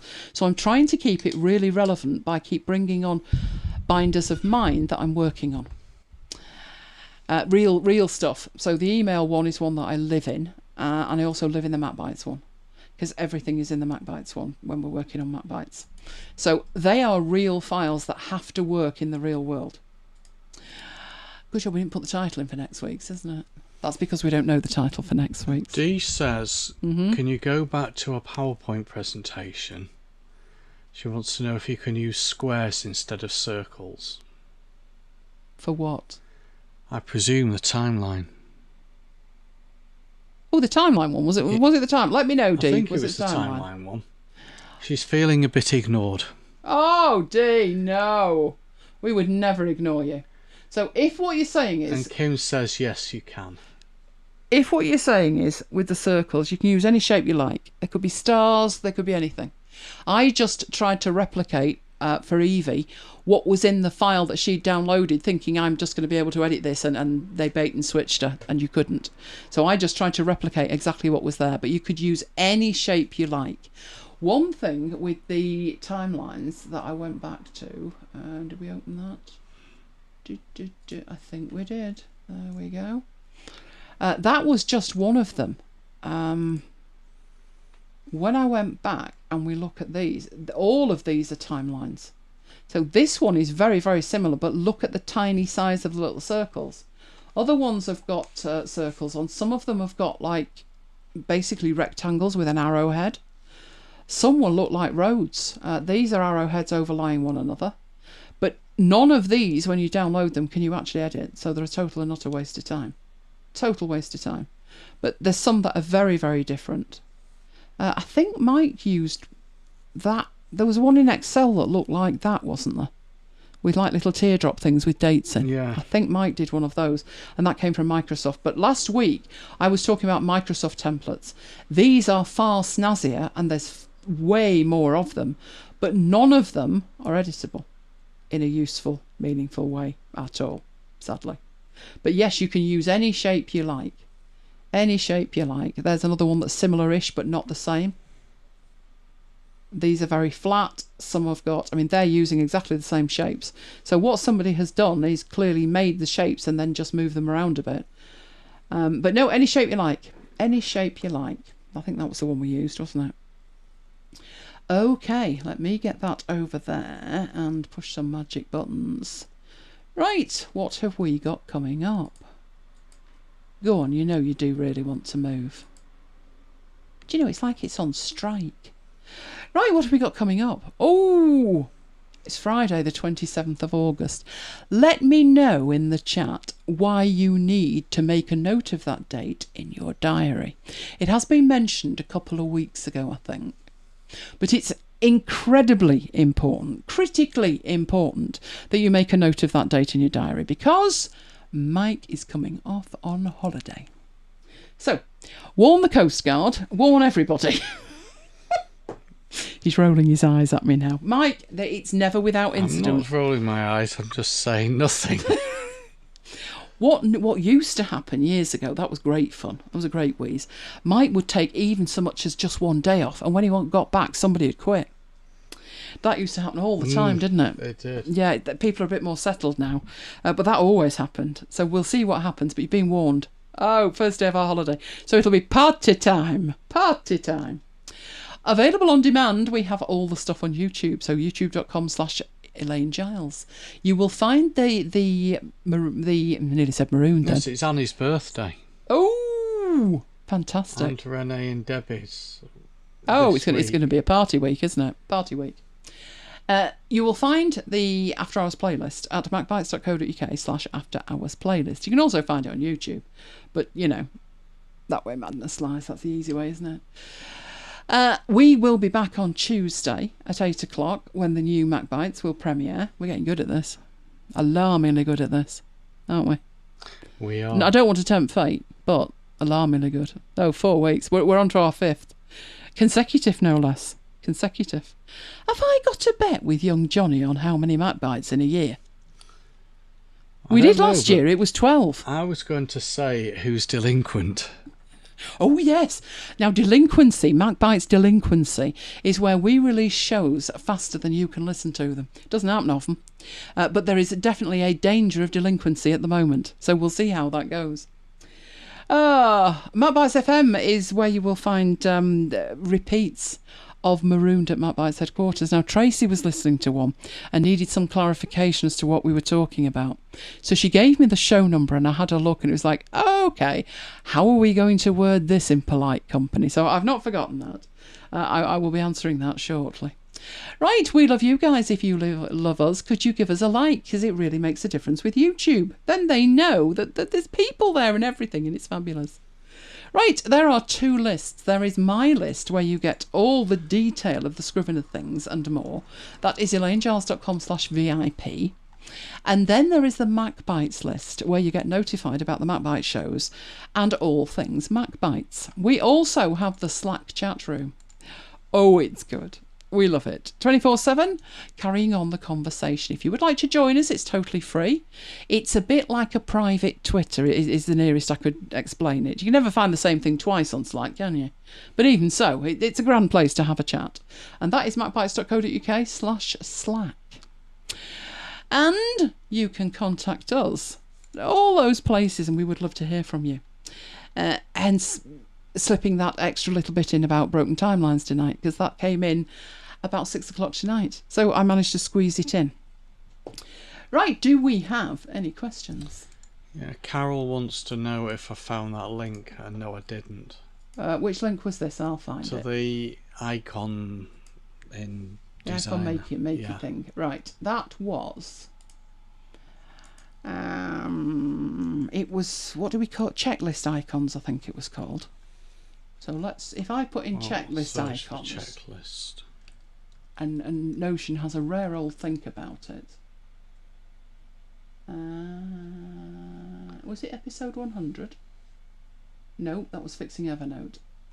Why does Notion never come up with what I'm looking for when I'm looking for stuff? That's not good. Right, what I'm going to do... Checklist icons. Have you found it? I don't know. No. I'm loving Renee. It was wonderful. It's going to cost me dearly again. Oh, come on, Renee. Oh, Debbie's going to rewatch the Vivaldi and Scrivener sections for sure. Excellent. And Peter says, thank you. You're very welcome. So what I'm going to do here is, right, I'm going to find a button that I can push. That button there. Right. That means I can come out of my presentation, which is acting up something chronic, and find the darn things. Right. If it was round that point, let's try checklist icons. I definitely remember doing it. Right. I'll try checklist icons. Icons. Right. And you see there's a zip file there. The 5th of April 2019. Right. I remember making them available on a custom Dropbox page because we just paid for Dropbox. I was looking for something to do with it. Do you remember mine? Right. So now we've ballpark date. I will go into a list. So let me do this my way, Notion. Let's not do it your way. Let's go into there and let's work backwards and see what show was nearest to the 5th of April in 2019. Oh, this is grand. Right, no, that's November. You're lying to me. Come on. Right, here we go. So, the morning after the night before. That sounds hopeful, doesn't it? Right, what did I do in there? Resolutionator, Camtasia, DevonThink, pCloud, digital photo frame. No, it's not in that one. So that's 22. So let's have a look at 21. That one was Unboxing Clever. Stock images. Debbie says sounds like it was in the Build With Me Note 2020 Notion. It could have been, but I think what I actually did with that, it was really showing you how to use the export persona at a basic level in Affinity Designer. So I think we could be fooling ourselves here if it was actually the Notion thing. Or I could have done it for both of them. Let's try 23, and if it's not that, I'm going to dig it out for next week. It seems odd, that. Multi-series, Clifford Notion, table templates, Elvis... Oh, do you remember the Elvis one? That I remember that. Elvis has not left the building. That was a presentation trying to get Elvis to flash around in colour. Oh, great fun, but that doesn't help me because it's not there, is it? I'm wondering why it's got a date on it, because we would definitely have done it. Perfect screen recording, sourcing vector artwork, Pixelmator update. No, not there either. I will dig that out for next week. Mike, add it as an action item and then I won't forget. I just think if it's dated and there was a show on the 5th. Or was it that one? Let's see, my studio, photo, I work, affinity brushes. Focus at will. No, it's not. Oh, why are you doing this to me? No, I'll find it. No, it wouldn't have been impromptu. I'll give you that. It wouldn't. We could redo the whole thing, couldn't we? Oh, look, it's over 2 years ago. We could redo it. Let me know if that would interest you. Well, I'll try and find my browser so I can see the chat, because I've blinded myself now. I will find it. Debbie remembers them, both on the same show. Not a problem, Carol. It'll be there somewhere. It's strange it's not listed, because everything's listed. If things weren't listed, I'd never find a thing. But the search in Notion, I don't know whether to criticise the search in Notion or just say, with Notion, there's that much in it that the search doesn't perform well. Let's put it like that. Let's just say it doesn't perform that well. But we will find it. It will not escape. I've clearly got the files, so it's just a matter of where they actually were then. It's even more bizarre. Notion assets, that's one place. And the next one... Oh! Has she done it? That's a silly way to do it. But has she done it? Right, what's that called? Checklist icons for Notion. And it's saying show, wait for it, glasses, 86. Okay, let's try show 86, because Notion didn't think it was show 86. It was piddling around in the 20s. Right, 86. Petrolhead Johnny. Oh, that was when Johnny got his new car. Right, let's have a look there. The week at MacBites headquarters, all change at G Suite. iCloud disaster recovery, part 1 of a very, very, very long thing. I remember that. Freebies, Excel, Power Query, Johnny's car loan, Devon Think Pro demo series. Well, it doesn't say it's on that one, but it's on that one. The demo files are. I'll find it. Carol, I'll find it. It won't beat me. I'll probably have, 19 hours in book club to be able to find that. It'll be absolutely fine.